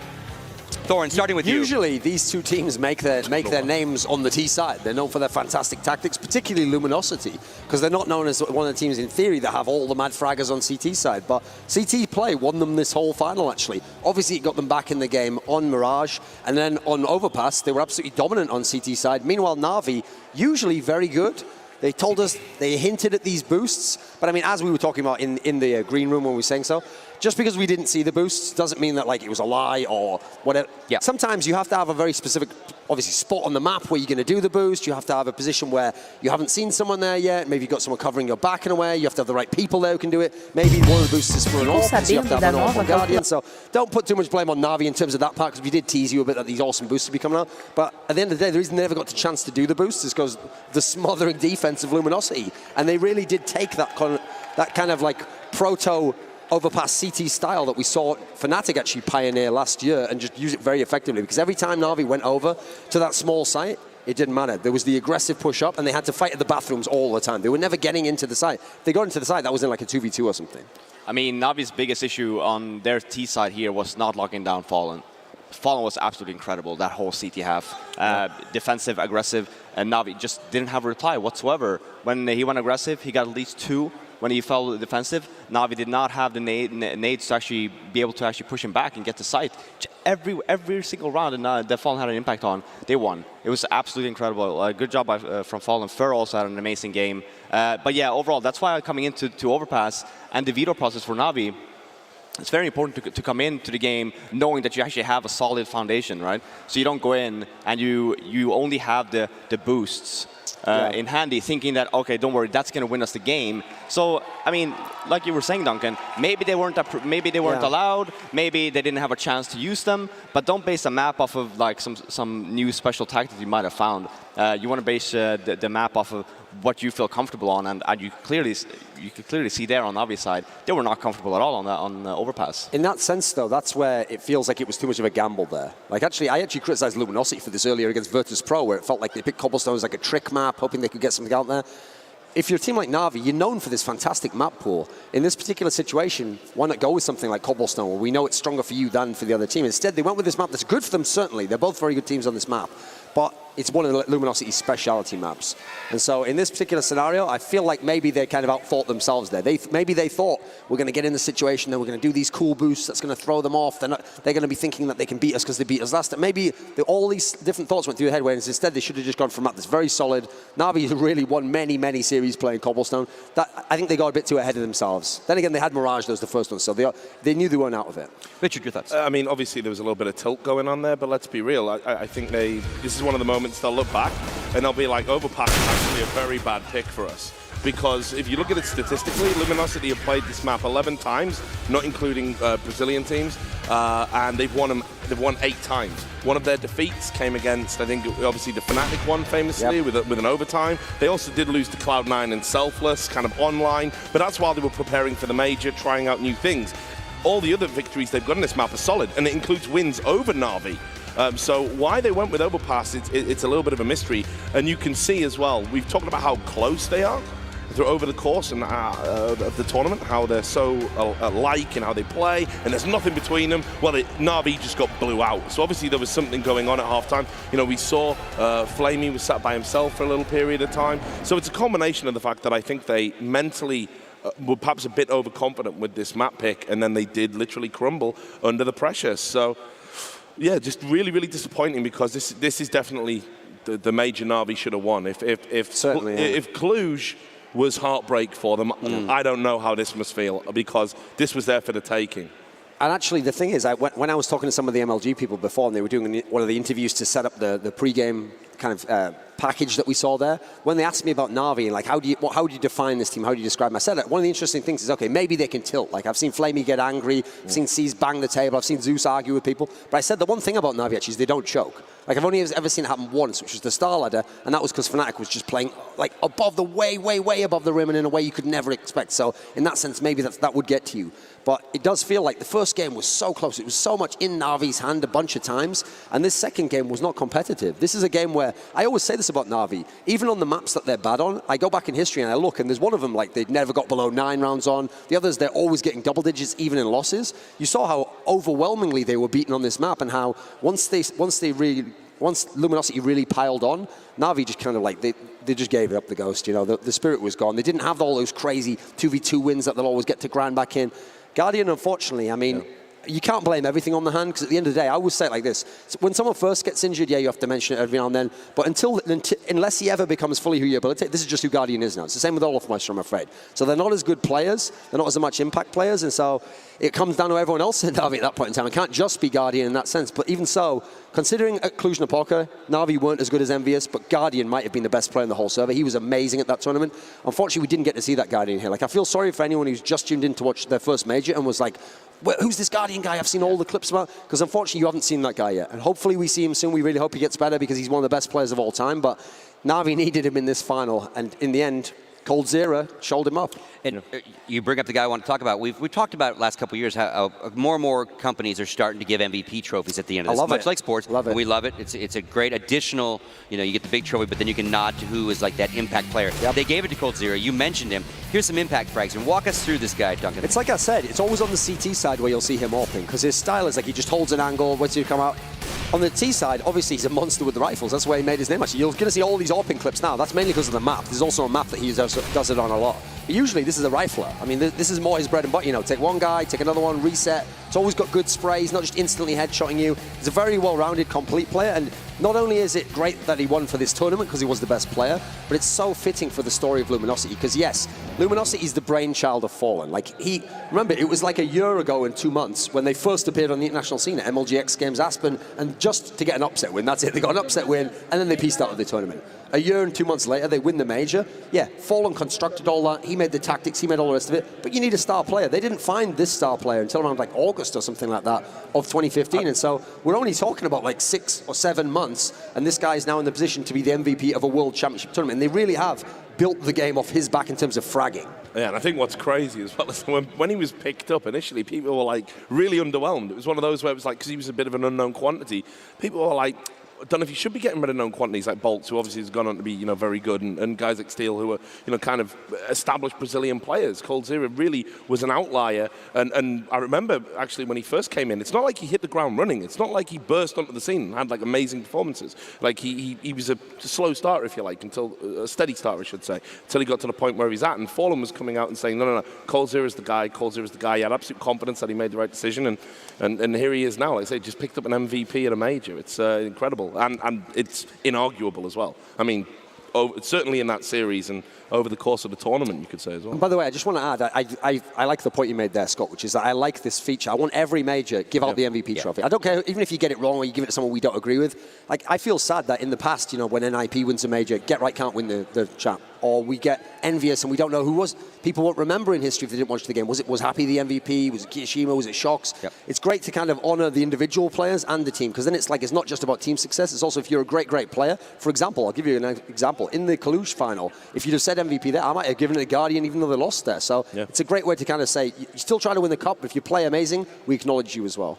All right, gentlemen, final thoughts about the whole week here in MLG and Columbus, Ohio, and obviously our 8th major. Starting with you, Fifth. I mean, it's been great. I think we've had some good games. We've had some bad games. Obviously, I think that's how it goes in every single major. There will be harder opponents and a little bit easier opponents. But I think, all in all, I think that you can tell here that the scene is actually getting, it's growing quite a bit, and we do see more and more teams able to contest the championship. Because before, this is the first time ever that we had a non-Scandinavian semi-final, like 4 teams, every single other ones. We've had how many champions? Only 4 major champions out of 8 so far. We have a new one now, Na'Vi again from last one, and also a new at least finalist. So all in all, the scene is improving, and you see here as well, NA is growing a little bit. Liquid reaching semis, even though it was with a mix, old players. But yeah, overall, I think I'm just very impressed with the games that we've seen this week. And you, Richard? Well, yeah, I'm hoping that this major is going to lead us into a new era of Counter-Strike. And by that, I mean, the fans, look, whenever there's one dominant team, fans get a little bit antsy. Like, it's boring. We heard that back when NIP were winning everything. Everyone was always cheering on for whoever NIP were playing in the finals. And it's been the Fnatic era so far in 2016. Well, they actually looked really underwhelming here at this major and got absolutely crushed by Astralis, who then couldn't go on to win what could have been their first major as well. So now, if you look at it, there are no easy games at this level. You've got people like Team Liquid, who sure, they might have overperformed. We might never see that again. We had Counter Logic Gaming come from nowhere to get into the final. This is actually now, we're starting to get a scene where I hope it's a bit like how 1.6 used to be, where it's like actually anybody can beat anybody on their day, and it certainly looks like that. So an amazing tournament. Disappointed that Na'Vi didn't win because obviously I had them picked. I think it's their time, but Luminosity winning, amazing story. Really, really happy for Fallen, one of the great guys in the game, totally deserves it, and just an amazing crowd, an amazing setting, and I really, really hope that we come back with another major in NA real soon. And finally with you, Duncan. I think this was the major that had the most upsets at all levels. When you look through the tournament, obviously Team Liquid making an incredible run. Fnatic goes out in the first round of the playoffs, but it reminds me of something I said in a video about Luminosity. And actually, I'll say it myself. I made a video that suggested Luminosity had peaked. Like, they were a team that could get really good, but they weren't winning for a reason because they lost a lot of close games, okay? One of the points I made in the video was that's why you can never take anything for granted in Counter-Strike, because when you get into those close games again and again in semis and finals, you can say, well, I'm so close, like, I'm surely going to improve and I'm going to win next time. Most of the time, it's like, if that's your chance to win, you better take it now. And so the storyline fits a bunch of these teams. Astralis, so you absolutely stomped Fnatic, rolled through them easily, but then you're out of the tournament, you didn't even make the final. So that was your chance right there. That was maybe your major. Na'Vi, everything's lining up. They win every tournament that Fnatic's not at. They get to the final, they play a team they've even beaten before, and they lose on maps that they're very good at playing as well. Their chance. Everyone was saying, this is their major to win. You've made 2 major finals in a row now. You haven't come away with the major. No one knows by the time we get to the next one if you'll win it. And Luminosity, this was their chance. After that very, very narrow win over Team Liquid, they go to the final now. Obviously, everyone's saying, oh, yeah, Navi's still favored on the maps. Navi's got the star players. Navi's got the best player in the world. All these factors are against them. But they've made on their first chance in the final, they've won a major. Now, you can't, even if you're Luminosity, you can't rely on the fact, oh, we'll get to more majors in the final. These are the hardest tournaments in the world to get to the final of. So I think in the end, you've got to take the most out of the opportunities you get, and Luminosity did that. All right, thank you, gentlemen. Let's show the world one more time what these guys all achieved financially. And obviously, we've talked about it many times. Valve has upped the prize purse to a grand total of $1 million. So you can see the final top 8. And again, that has a couple connotations. Obviously, not only does Luminosity take home a cool $500,000, but all the teams in front of you are now our new legendary teams. So for the next major, these teams do not have to do anything to qualify. They are automatically invited into the group stage. And on top of that, they take in really good seeds into those groups. So as you can see, again, heartbreak. But you know, my storylines are much like these guys said. Like another bridesmaids appearance by Na'Vi, but again, Luminosity doing it, you know, for the Americas, if you will, but certainly for their own country and their own region. And again, they rallied around Fallen, and absolutely amazing performance by them all week. My final thoughts would be, you know, thank you all for tuning in. Thank you all the fans that watched at home, obviously all the fans that every single day filled the arena here in Columbus, and certainly everyone involved in the production in front of the camera, all the guys that are on the desk with me. Obviously we're missing Yanko and Moses, obviously all the casters, I'm going to not name all those guys, you know all those guys, but obviously we're only a very, very small part of that. There are probably 100+ people that are dealing with the venue, dealing with the TV trucks, all the production. Amazing job, MLG, for your first major. You've maybe set the new bar for everybody else, and I certainly hope that we bring a major right back here to Columbus, Ohio next year. On behalf of myself and everybody else here at the event, thank you very much for tuning in to the MLG Major Championships, and we will see you next time.